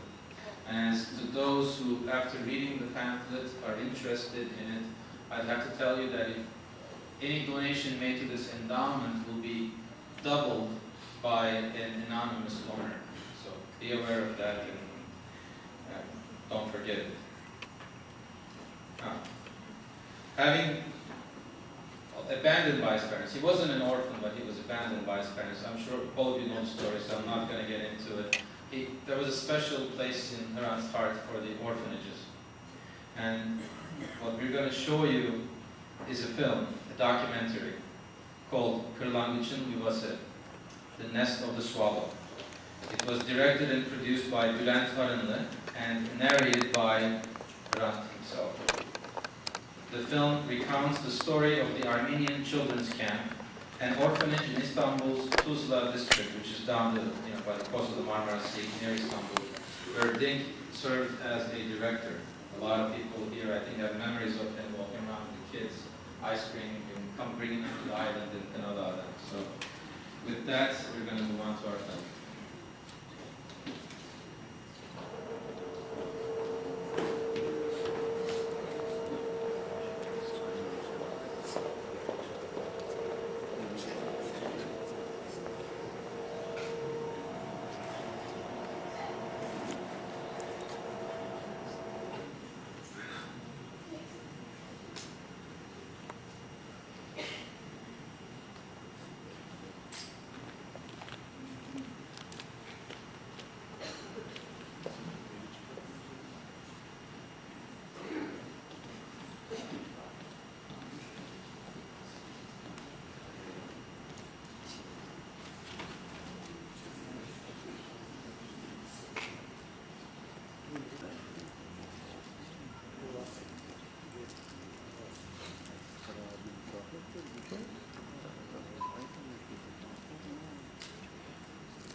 Dünyaca tanınmış bizim en büyük onurlarımızdan biri Ermeni dünyası. Kendisini ispatlamış bütün dünyaya ve bizlerin kültürel zenginliğini bugün dünya çapında, uluslararası çapta bir alana taşımış bir temsilci, çok büyük bir yetenek. Onunla bir arada olmak, onu gazetemizde görmek bizim için onurların, şereflerin en büyüğü. Dolayısıyla bu gazetenin sayfaları onu anlatmaya zaten yetmez. 5 yıldır çıkarıyoruz Agos gazetesini. Türkçe ve Ermenice olarak çıkarıyoruz. Daha ziyade 6.000 civarında okur kitlemiz var. Giderek... Bakın ben ve 2 kardeşim, annesi babası ayrı kişilerdik. Yani yaklaşık 8 yaşındaydım. Kardeşlerimden biri 6, biri de 4 yaşındaydı. O zaman nenem bizi aldı. Gedikpaşa'da Ermeni Protestan kilisesi vardı. O kilisenin altında da bir çocuk yuvası vardı. Oraya götürdü. Çünkü annem babam ayrılmışlardı ve ikisinde de kalamıyorduk. Sokakta kalıyorduk. Kışın bir sorun yok ama yazın kilisenin bahçesi küçücük beton bir bahçeydi. Bütün günümüz orada geçerdi. Kilise yönetimi ne yapalım da bu çocuklara yazın daha iyi imkanları olan şartlar yaratalım diye düşündüler. İstanbul'dan yaklaşık bir 100 kilometre uzaklıkta o zaman Tuzla'da bir arazi gidip satın aldılar. Bu araziyi Vakıflar Bölge Müdürlüğü'nden gidip yetki alarak, İstanbul Valiliğinden onay alarak satın aldılar ve gidip kilisenin adına tapusunu çıkardılar. İlk 2 sene 13 çocuktu. Sonra 30 çocuk oldu. Bizi aldılar. Gedikpaşa'dan bir otobüse bindirdiler. Sikeci'ye, Sikeci'den vapurla Haydarpaşa'ya, Haydarpaşa'dan trenle, Tuzla istasyonundan, Tuzla istasyonundan da yürüyerek, yürü babam, bir gölle, bir denizin arasında bir arazinin ortasında.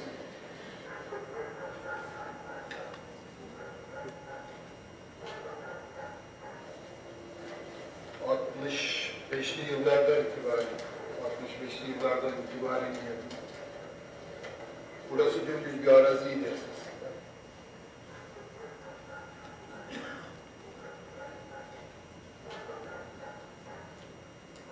Ve bu arazi üzerinde çadırlar kuruldu.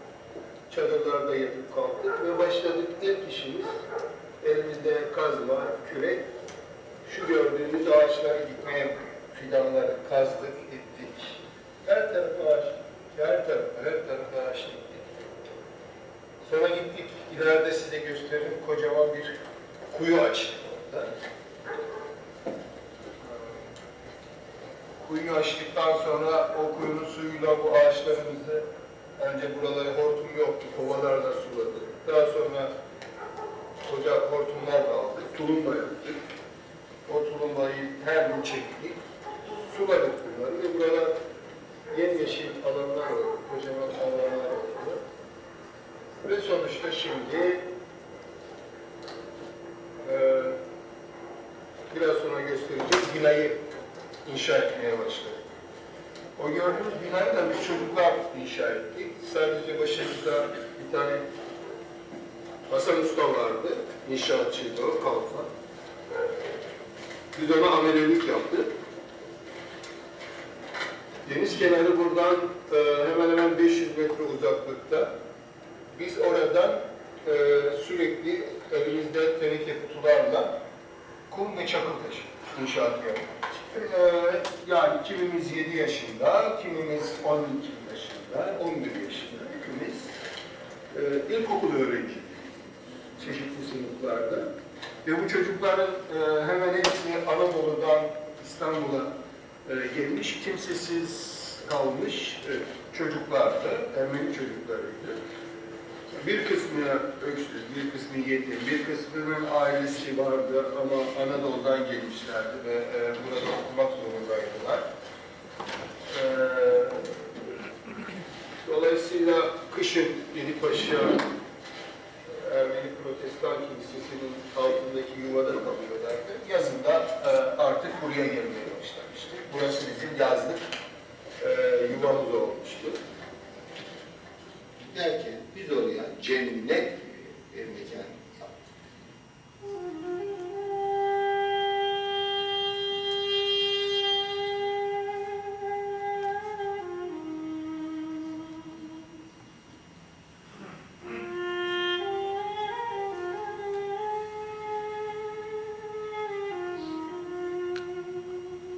Kaplumbağamız var.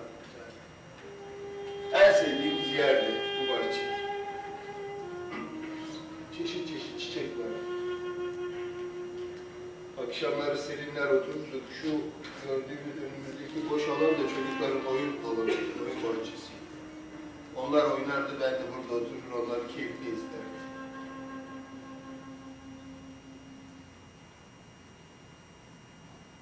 Çocuk sayısı yıldan yıla arttı. 20 yıl geçti arada. Büyüdüğüm kampta, yönetici oldum. Kampta birlikte büyüdüğüm kızlardan biriyle, benden küçük kızlardan biriyle evlendim.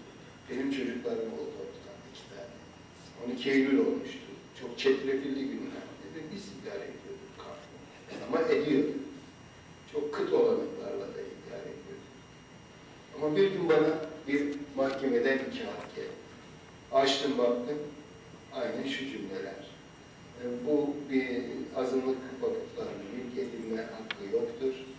Burası sehven elde edilmiştir. Eski kaydın ihyası talebiyle dava.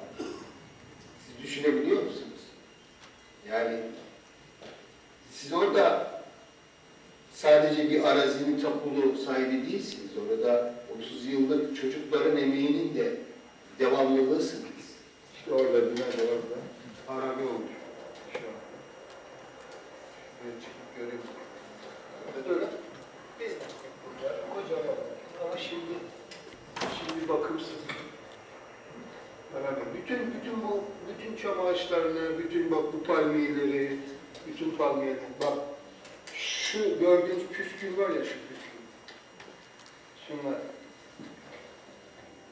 Bu yol boyunca böyle her iki tarafta böyle açmışlar. Cennet gibi bir yol, burası cennet yolu.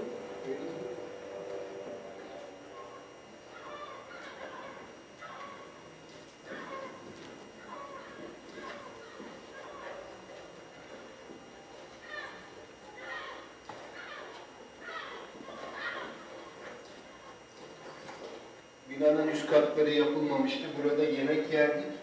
Burada da yatardık ilk 3 sene. Ranzalarımız vardı, buradaydık. Sonra üst katları yatakhaneleri ve salonu yapınca burasını sadece etüt saati yaptık. Kendi Atlantis uygarlığınızı yaratmışsınız. Evinizi yaratmışsınız. Yani bir kırlangıçın yuvasını yaratması gibi bir şey ya da diğer bir hayvanın yuvasını yaratması gibi bir şey. Ve gelip elinden alıyorlar seni. Siz gidin, aklınız yok. Bunu yaptılar. Aldılar, elimizden aldılar. Ben 5 yıl mahkemeler yapmıştım. Ama aldılar. Çünkü emsal kararlar vardı. Bu vakıfların ellerinden aldı. Bizi oradan attılar. Attıktan sonra en son geçenlerde sizinle de gittik, gördüğünüz sonra. Müthiş bir harabeydi. Hiç kimse için kullanmadılar. Yani alıp orayı ne bileyim bir özürlü çocuklar için aynı maksat bir iş için kullansalardı. Ya da yetim çocuklar için ya da çocuklar için ya da yaşlılar için ne bileyim yani o yaratılan şey bir devamlılığı olmuş olsaydı. Yani bir şey yarasaydı yine bu kadar gam yemeyecek. Sonuçta insanlık bir devamlılıktır. Bir insanın yaratılan diğer insanlar yaratılır. Yok, bu da yok. Öyle harabe olarak bıraktılar. Eski sahibine iade ettiler. Eski sahibi onu aldı hemen. Tabii korktu. Gökten bir arsa düştü adamın başına. Yani bu kadar hiç bekleyin. Ve biz onu satın almışken bize bir kuruş para da iade ettiler. Böyle elimizde kaldı. Adam onu aldı başkasına sattı. O aldı öbürünü sattı. Şimdi geçen gittiğimizde de gördük. Yine satım uygulaması var. O da öbürüne, bir başkasına satıyor. Çünkü görüyorlar ki birileri çıktı burada haklarını arıyor. Yarın öbür gün eyvah diyorlar. Sonrası elimizden gider. Herkes üstünden birine satmaya çalışıyor. Ama biz kararlıyız. Orayı alacağız. Yok mu Selahattin? Nerede? Nerede? Nerede mi? Karşıda. Sen beni tanıdın mı? Şey mi? Kimim ben? Hrant Bey. Evet. Nasılsın? Neredesin? Siz nasılsınız? Veteranım nasıl? Peki. Ne olmuş buralarda? He? Mutfağı ne yaptınız? Kullanıyorsunuz. He? Baban nerede? Babam istedi. İstediğini ne yaptın? Şeylerde herhalde, bahçelerde.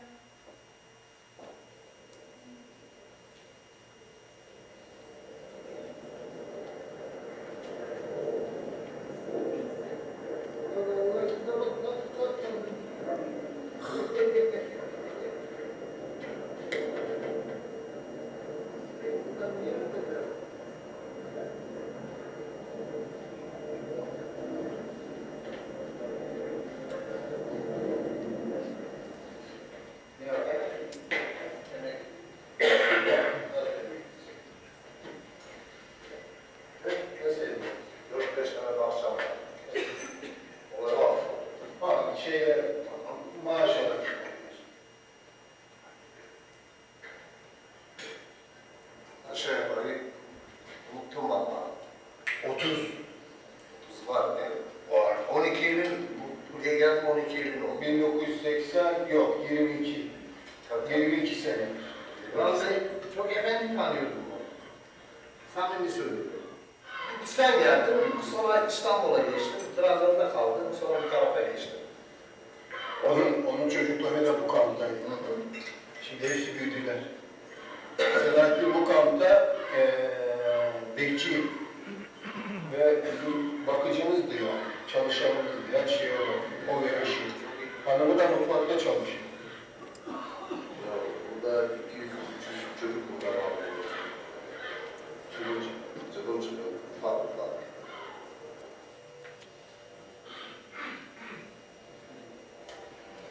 Şimdi bu taraf bir bostandı, bir bahçemiz. Kararlıyız. Orayı alacağız. Alacağız ve yine cennet mekan haline dönüştüreceğiz. Yine insanın onurunu yükseltecek bir amaç için. Çünkü orası buna layık. Yani o çocukların emeği bence bununla ilgili bir şey. Yani orada yapılan bir bina değil. Orası çok böyle mimari açıdan bilmem ne değil. Siz bilir misiniz? Çocukların yaptığı resimler çok değerli resimler. Değil mi? Şimdi çocuklar bırakın resim, bir bina, bir cennet yaratmışlar. Bu her şeyden değerli. Yani çok değerli. Ben biraz bu açıdan yani oraya inşaat ustaları, mimarlar, şunlar bunlar gidip şunu bunu yapmadı. Yani orada büyükler bir şey yaptı, çocuklar yaptı. Ve o çocukların yaptığı şey devam ediyor. Yani benim tek hayattaki mücadele eğer varsa kafamda bu önemli bu benim için de. Şimdi evet yeni yasa bize yeniden mülk edinme hakkı verdi bize. Şimdi bundan sonra mesela istersek bir arsa alabileceğiz. Onun üzerinde yine bir kamp yapabileceğiz falan filan. Ama bu hak bizde vardı zaten Zaten bu hakkımızla yaptık bunlar. Sonra 30 yıl, 40 yıl sonra elimizden aldılar. Şöyle bir şeyi kabul etmek mümkün değil. Ya dünkü haksızlık dünde kalsın, biz şimdi bundan sonra haksızlık yapmıyoruz. Bir şeyi kabul etmemiz mümkün değil. Çünkü o dün yapılan haksızlık değildi. Ben bugün halen yaşıyorum ve o haksızlıkların içerisinden geldim. Dolayısıyla o haksızlıkların sahibi, muhatabı benim ve ben daha ölmedim. Bu toplumumuzda ölmedim. Bize yapılmış olan haksızlığı biz halen ikimizde, tırnağımızda yaşıyoruz. O mülklerimiz bize iade edildi. Bunun yolu muhakkak bunun yoludur. Tuzla kampı bunun en örneklerinden. Bizim farkımıza varmaları lazım. Bu insanlar burada neler yaptılar? Ne iyi şeyler yaptılar. Bir farkımıza varıp bizi bir devletin, bir toplumun bunu desteklemesi gerekiyor. İlk elinden alması ve bugün arabaya çekmesi. Bunu yaptılar. İsyanın hani kırlangıç için yuvasını dağıtırsınız da o da havada çaresiz böyle süratli pikeler yapar biliyor musun? Benim bu konudaki isyanım tam o kırlangıç. Aynı onun. Hiç fark yok.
Med Jesus Christos amen.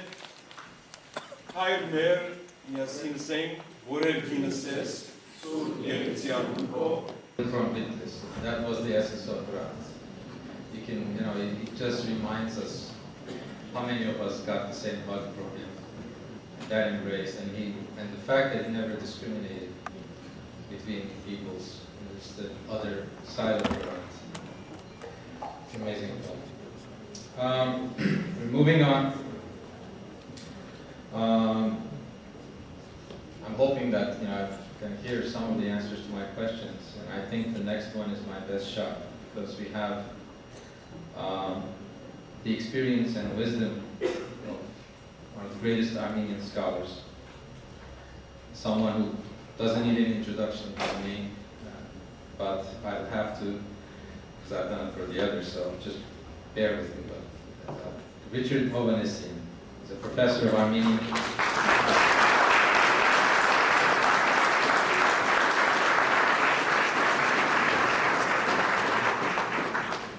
Professor of Armenian and Near Eastern History at the University of California, Los Angeles. He served as the Associate Director of the G.E. von Grünbaum Center for Near Eastern Studies from 1978 to 1995.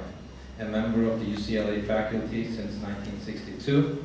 He has organized the undergraduate and graduate programs in Armenian and Caucasian history.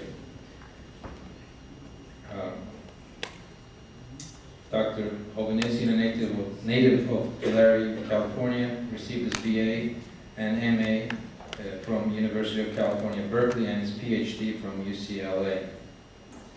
Professor Ovanesyan was appointed the first holder of the Armenian Educational Foundation Endowed Chair in Modern Armenian History at the UCLA. He's a Guggenheim Fellow and has received many honors for his scholarship, civic activities, and advancement of Armenian studies. He has been honored by His Holiness Karakin I with the Medal of St. Mesrop Mashtots for his advancement of Armenian studies. In 1990, Richard Ovanesyan was elected to the Armenian Academy of Sciences, becoming the first social scientist living abroad to be so honored. He has received honorary doctorates from Yerevan State University in 1994 and Artsakh State University in 1997.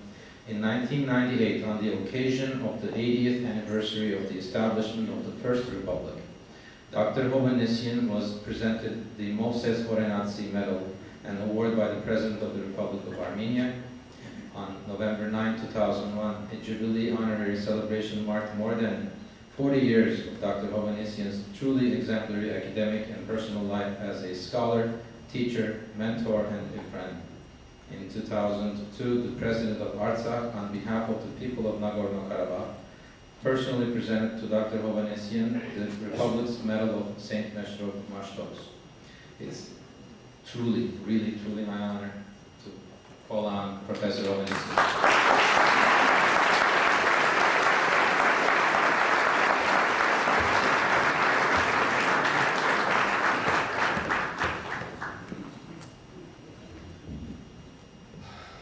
HRANT DINK-ի հիշողներ, հարկողներ, կխոստովանեմ, որ այս երեկո ես կդժվարանամ եւ մինչեւ երեք չէի գնահատել այս երեկոյի վրա, որովհետեւ այս մեկ տարվա ընթացքին այնքան բաներ գրվեցան, այնքան բաներ խոսվեցան, որ կարծես թե ինչ որ ասենք, ինչ որ այսօր առնահայտենք պիտի ալան կրկնություններ եւ ոչ մեկ խորի մաս ունեցող։ Սակայն պետք է ասեմ, որ ներշնչվեց այս տխուր ֆիլմեն, որովհետեւ տեսանք, որ անարդարության դեմ, ինչպես ինքը պատրաստ էր չհուսախաբվել կամ չհուսահատվել, պայքարել անարդարության դեմ եւ այդ միայն մեկ փոքր գալվածի համար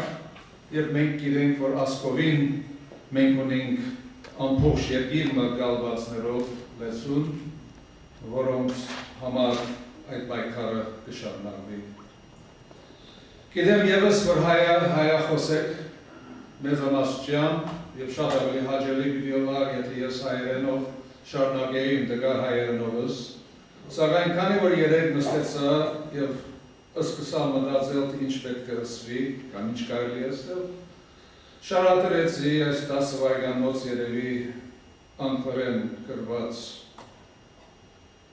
մտածումներ, որոնք հիմա ձեզ հետ պետք է բաժնեմ։ It was at Sarayar, along the shore of the Bosphorus on June 20th, 2000. It was a fateful day when seagulls from the Black Sea flew nearby, bringing them also the sad news of my dear mother-in-law's Kongoese death in faraway Fresno, California. And here we were, Vartatera and I, standing at the mouth of the Bosphorus on the Black Sea in a very appropriate way because this was her sea. She was born in Ordu, in the province of Trebizond, where her childhood experiences in this coastal town, surrounded by filbert garin trees, remained with her and her loved ones throughout her life. It was that same night, on June 20th, the year 2000, that a tall, lanky, crudely handsome young man came to visit us, and as we sat on the balcony with the flickering lights and eerie sounds of the Bosphorus as a backdrop, to share with us his intense feelings, to become the herald of the new reality, perhaps the sad reality that the Turkish-Armenian community was rapidly changing, that the Armenian language was in retreat as the youth spoke Armenian with increasing difficulty while being entirely at ease in Turkish, that Armenian external marriages were on a sharp rise, and that the traditional Armenian organizations, institutions, and newspapers were unable to meet the challenges. For all of those reasons, he had begun to publish Agos, a compromise, a retreat, but necessary to develop a sense of Turkish-Armenian self-awareness and pride through the medium of the Turkish language, and to encourage Armenian integration into Turkish daily life rather than a self-imposed isolation, which has been the defensive weapon of nearly every minority community all over the world. He also spoke of Armenian-Turkish relations, his involvement in Turkish politics, his belief that the traditional Armenian ways of addressing the Turkish issues and the genocide had to be modified, that new avenues had to be explored. For him, the approach was through remaining a genuine son of the land, insisting on his birthright, cultivating and motivating dialogue, distinguishing between the Turkish state and its odious negationist narrative on the one hand, and the other hand, civil society, which still, in its infancy, was the only hope for the Armenian community and for acknowledgement of the Armenian calamity and those responsible for it. His thoughts and his passion seemed extreme, but they were genuine, deep-seated, and believable. He was complex, too, as his inner soul reflected things that his outer rational being did not. But is that not true of all of us? Rarely do we say or reveal everything we feel and think. He said different things in different ways in different surroundings. HRANT DINK was fully aware of this, but he did not believe that this was contradictory behavior. He could rightfully and openly emphasize his approach to genocide recognition when he spoke in Yerevan, while he framed the same objectives in a different language with different nuances when he wrote in Turkey, when he spoke of a shared homeland and a history, and the need of it to develop a civil society that could seek and find the truth without fear and retribution. And just as those of us in the arena, in the diaspora, feel good about ourselves when we reach out to international audiences, to television viewers, to newspapers, to teachers, and to students, thinking that perhaps, just perhaps, we are making a small difference, so too did HRANT DINK feel good about himself when he was able to stir deep emotions and evoke tears from his Turkish colleagues with stories of the need and the right of the Armenian to die and to lie in his own soil. And so now the well-known story of his Armenian woman from Europe who went back to visit her native Sepastia, where she died and was ultimately buried. And in HRANT DINK's words, the water had found a crack in the stone and seeped down into its native soil. Such imagery is poetry. It embraces the universal human dimensions that men, women, children, intellectuals, and blue-collar workers can share in common. But HRANT DINK's approach was not tolerated. It was condemned in the nationalist press. He was spit upon, shoved about, insulted, and convicted. Hate mail and threats abounded. And alas, not only did that abuse come from Turkish chauvinists, but also from some of his very own. Even individuals in this very auditorium asked him insinuating, insulting, and derogatory questions about whether he was connected with or funded by the Turkish government. Do I agree with HRANT DINK? Yes, in general principle. No, in many practical realities. I have understood his statements, yet have been troubled that they could be exploited by the very forces that stand in opposition to him and to the conciliation that he sought. Yes, I understood fully, yet was uncomfortable with his declaration that if denial of the Armenian genocide was criminalized in France, he would be the first to challenge that law. As for him, there was a higher principle at stake, one that reflected very directly on his ability to declare in Turkey that there had been a genocide, and do so without fear of the ugly penal code that would convict him of insulting Turkishness.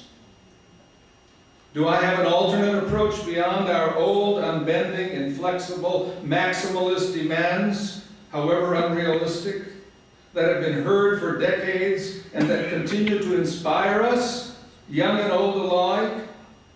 No, I do not have that answer. Thus, I too have come to welcome, to place hope on progressive Turkish colleagues, of accepting the logic of sincere and genuine dialogue that is not used as camouflage or for deception and distraction. None of my Turkish counterparts can give me what I really want. But they can at least do what American, German, and now French and other scholars are doing in facing up to their history, exposing the taboos and the self-serving false state narratives, setting the record straight, providing some measure of comfort and solace to a bewildered and still aggrieved people. Yet even as I rejoice when scores of Turkish scholars weep at the story of the Armenian woman who returned to the soil of Sebastia, and even as I am comforted when thousands of Turks of all walks of life gather to remember HRANT DINK and to commit themselves to his ideals, I am forced also to remember. Forced to remember 1908, for example, the great rejoicing of the Armenians at the Young Turk Revolution, the embracing, the optimism, the hope, the day of deliverance, the time of Hurriyet, of Azadutyun, only to be followed by the bloody reaction of 1909. Just as the outpouring in Istanbul in January 2007 was followed by the fascist reactions throughout Turkey and beyond. The dark daggers of intolerance became drawn and sharpened, seeking out even Turkish writers and thinkers who could not feel safe even beyond the borders of Turkey. The deep state has unleashed forces to fulfill its wishes as it looks the other way. But the time has come, perhaps, when that very state is arriving at the realization that it can no longer control that which it has created. Just as the Janissary Corps eventually came to dictate to the sultans, so too the youthful nationalists who have drunk the poisonous potion of the state may be slipping beyond the grasp of the dark forces that have nurtured them. At the convention of the Middle East Studies Association held in Montreal this last November, a joint session sponsored for the first time by the Turkish Studies Association and the Society for Armenian Studies was a moving sight, with scholars of diverse ethnicities and religious backgrounds present to reflect upon the legacy of HRANT DINK, what he stood for, his unique character, his call for the development of civil society without arbitrary legislation.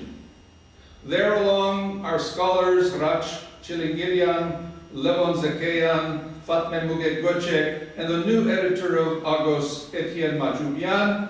There was struck a responsive chord with the audience.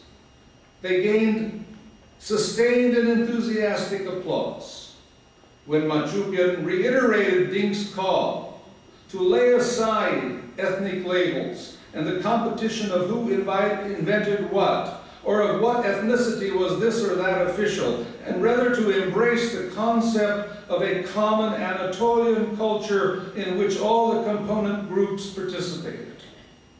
It was, and it is, a beautiful concept. But what does it mean? Does it mean romanticizing an imagined past golden age, when in a plural society, Armenians, Greeks, Jews, Kurds, Turks, Arabs, Alawis, Zazas, and Yazidis all lived on a common land and a shared common culture, from food and music? And if the call is for embracing a shared heritage, does it also mean going back to an Anatolian society where in reality there was a dominant group in a position of power and privilege over subject groups?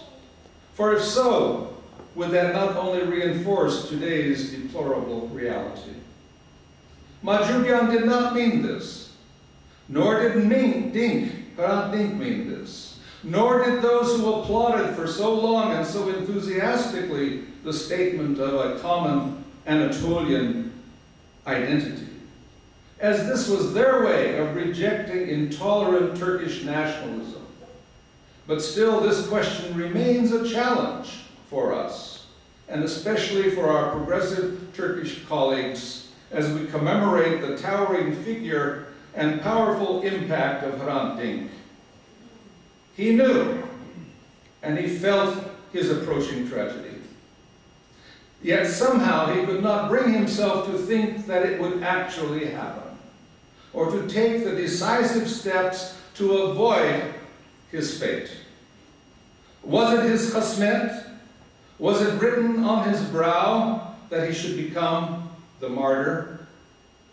Martyrs, as we know, sacrifice themselves knowingly and purposefully, whereas victims die without knowledge and without purpose. HRANT Dink knew. HRANT Dink would reiterate the words of Jesus Christ in asking that this bitter cup be taken from him. But in the end, he surrendered to the higher purpose for which he had been called, thus gaining an everlasting place in the mind and the soul of humankind. Let us hope that we will have the strength and ability to understand the essence and mission of HRANT Dink, and ourselves to be prepared to answer selflessly the call to service and, if necessary, to sacrifice. Geschenk HRANT Dinke, Harkink, Haradevink, Haftaharink, Yevivercho, Haftanagink.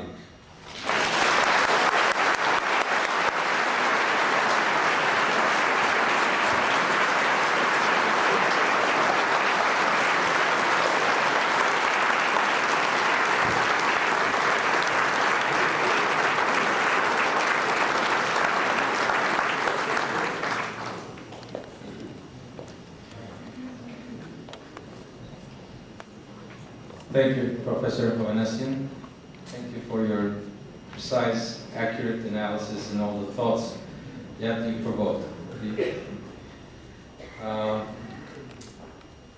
been a fascinating line of speakers, and before I move on to the last part of our event, because I won't be coming back, so I want to remind you that after the final speaker, the Khachaturian choir and the clergy will be saying a Hokehankist prayer, and following that we'll have some refreshments and food, sandwiches, cookies in the back of the room. I would like to thank Nasser, who helped us put this event together, and of course to the Western Diocese, who's made the hall available and all the support that we have as usual. I also want to thank Lena Kanemian from Armenian Assembly for all the help that she provided in the news and the broadcasting of this event. If I've forgotten anybody else, I apologize. HRANT's relationship with religion was much more complex than known to some, or one would guess, because of his leftist background, or some thought that he's a socialist. How could he have a relationship with religion? But as you saw in the film, and as you know probably from his history, that he's had, and religion had a big impact on him. He was born into the Apostolic Church, but after his parents abandoned him and his two brothers, he was raised by the Armenian Protestant church in Gedikpaşa, and they rescued him in essence when he was 7. And then later on, as he told us, he was rescued once again when he was in his 20s, when he was involved right around, I think, end of high school in a lot of Marxist-Leninist movements, and Turkey, 1980, military coup coming over. And he was ready to go to the mountains and take up arms with his friends. And he always said that our late patriarch of blessed memory, Patriarch Shneur Kalustian, played an important role in him and saved his life and brought him back and got him to service people as long as he did. But he's always had this duality, and I'm going to say one final thing on that. That was shown even at his death. His funeral mass was led by the patriarch at the church of the Patriarchate, the Mother Church, and then his burial service was performed by the evangelical Protestant clergy. The duality. Now I would like to tell you a little bit about our next speaker. In 1980, on the recommendation of His Holiness Vaskian I, Catholicos of all Armenians, he went to Oxford University, and in 1983 he obtained his bachelor's degree in theology from Oxford. He returned to Echmiadzin and worked at the seminary lecturing on the history of the Armenian Church, general church history, and music. In fact, he remains a true scholar and he publishes many books. While serving since 2003 as the primate of the Western Diocese of the Armenian Apostolic Church, the largest Armenian diocese outside the Republic of Armenia. It's my honor to call Hovnan Sirpazan Hovnan Derleri.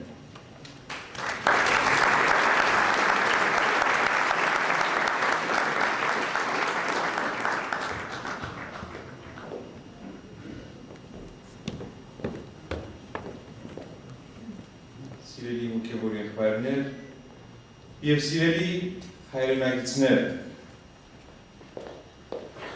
ինչ որ մենք դեսանք այստեղ այս բեմի վրա ցուցադրված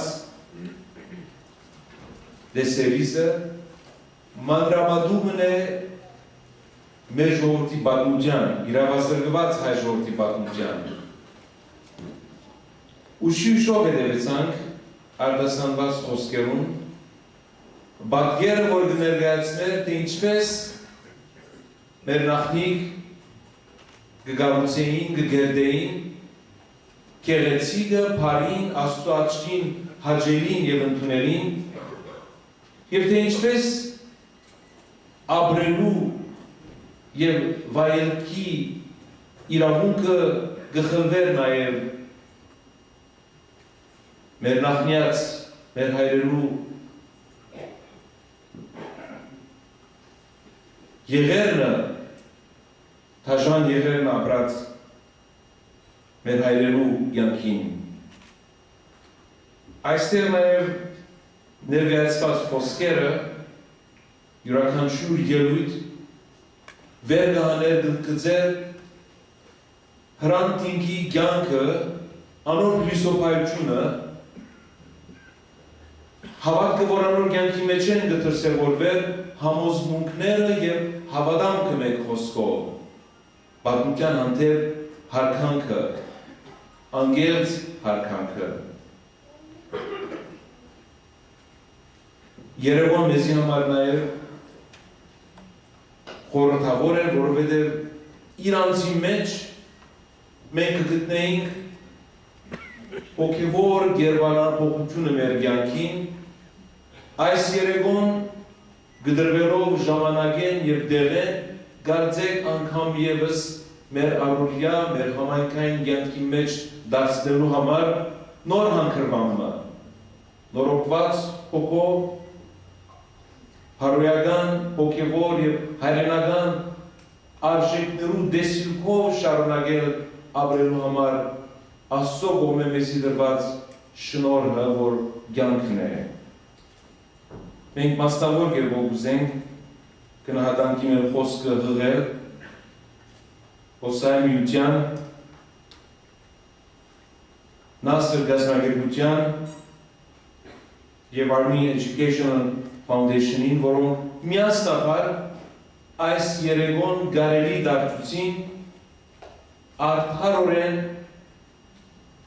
մեր դուրքը գադարածլալու համար հիշադակին մարդումը, որ քաջորեն, անվախորեն դեպի մահը կալեց, բայց մահեն անտին անցավ և շարունակի ապրիլ հավիտենականության մեջ։ Tonight's gathering renders a tribute to HRANT DINK, a true hero whose exceptional courage and bravery for the freedom of speech and respect for the martyrs certainly reawakens within us a new sense of understanding our own identity as Armenian Christians.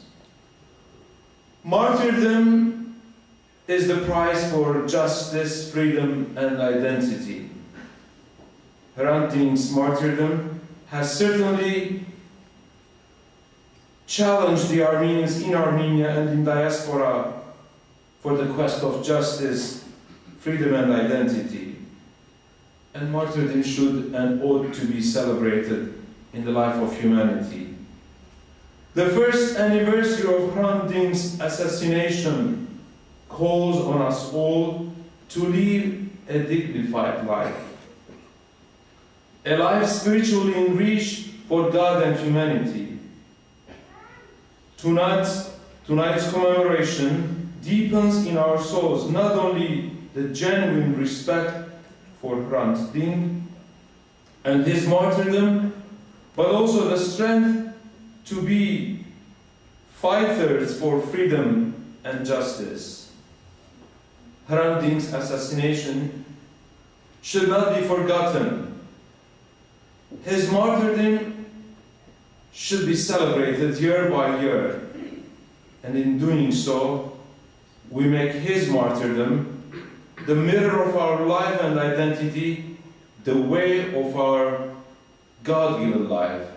Թող Աստված լույսերու մեջ բայ հիշադակը HRANT DINK-ի և անորորհնյալ կյանքը թող դառնա նաև լուսերեն կյանքի ճանապարհ մեզի համար, վերարտության հրավեր և պատգամ ներառօրյա կյանքի մեջ, որպեսզի մենք շարունակենք ապրել Աստծո կողմէ մեզի շնորհված կյանքը, մեր արդար իրավունքներու և ցկտումներու և երազներու ներքին բորտկումը միշտ արթուն պահելով մեզ մեջ, որովհետև պատմության անթև հարկանքը եղերնի մեր նահատակներու հիշադակի առջև մեր խոնարհումը և նաև խոնարհումը HRANT DINK-ի նահատակության մարտիրոսացիալ անոր կյանքի առջև իրապես մեր հոգիները գլեցնե, մեր հոգիներու մեջ նաև կարողացնե Աստծո ներկայությունը դեսիլքը քալիքի համար, դեսիլքը քալիքի պայծառ ապակայի համար, որուն հոգևոր ճարտարապետները դառնալու բարդ ու բարդականություն ունենք մենք։ Եթե նահատակները, եթե HRANT DINK իրենց արյամ, իրենց կյանքը նահատակելով հավատացին հողին, հայրենիքին, եկեղեցին, Հիսուսի, ապա մեզ կմնա իրենց մեզի դրված շարանքը, հոգևոր կյանքի գիտակցությունը, հայրենական կյանքի գիտակցությունը արժևորել ծառայության և զոհության։ Փյուր հարքան Հրանտ դինքի շտագին ամեն։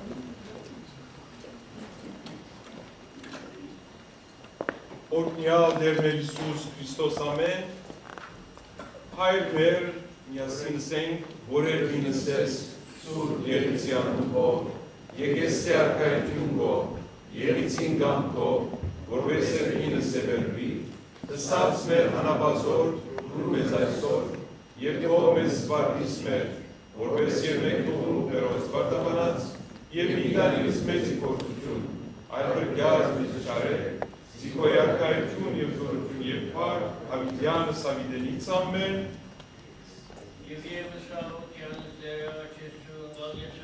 Օրհնություն և փառք Հոր և Որդու և Հոգու Սրբո, այժմ և միշտ և Հավիտյանս Հավիտենից ամեն։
Adamis Iisusi Christosi vorstovamu. Oh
է ողորմություն և մեզ նեղավորացը շնորհյաս խաղություն և ըստողություն անցանած։ Եվ ևս խաղության զվերաղաչեսուն, Վասնանկության հոգոծն առաջությունս պրգիչը մեր Քրիստոս, զիզնոս անթատասը թասեսցե, ևս մեզ գեցուցե շնորի բորդը պյայնրո, ամենագալ դեր ասված բեր գեցո և ողորմյա։ Դեր ողորմյա, դեր ողորմյա, դեր ողորմյա, Քրիստոս որդի Աստուծո անոխագալ և բարեկուր, կթակ վարաշական սիրոտ, իհոգի հանդուցյալ ծարայի քո հրանտ դինքի, Իշյա հագուր մետի քավստյան արքայության քո, առարժն և ողորմյան, կավության և կրության մեղած, տասավորյալ բայձարացոն սուրբ ըսկաշրոմյան տասուն, զիտու ես դեր և արարիչ ամենեցուն, տադավոր գենտանյաց և ներերոց, և կեզ վայր և հարդ, իշխանություն և ադիվ, այժմ և միշտ և հավիդյանս հավիդենից, ամեն։ Օրհնյալ դեր մեր Հիսուս Քրիստոս, ամեն։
so clean. I didn't look at it and say, okay, yeah, right. When I was in the cell,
scendere, no? Ma pure si guarda, ma sa che faccio la cena che deve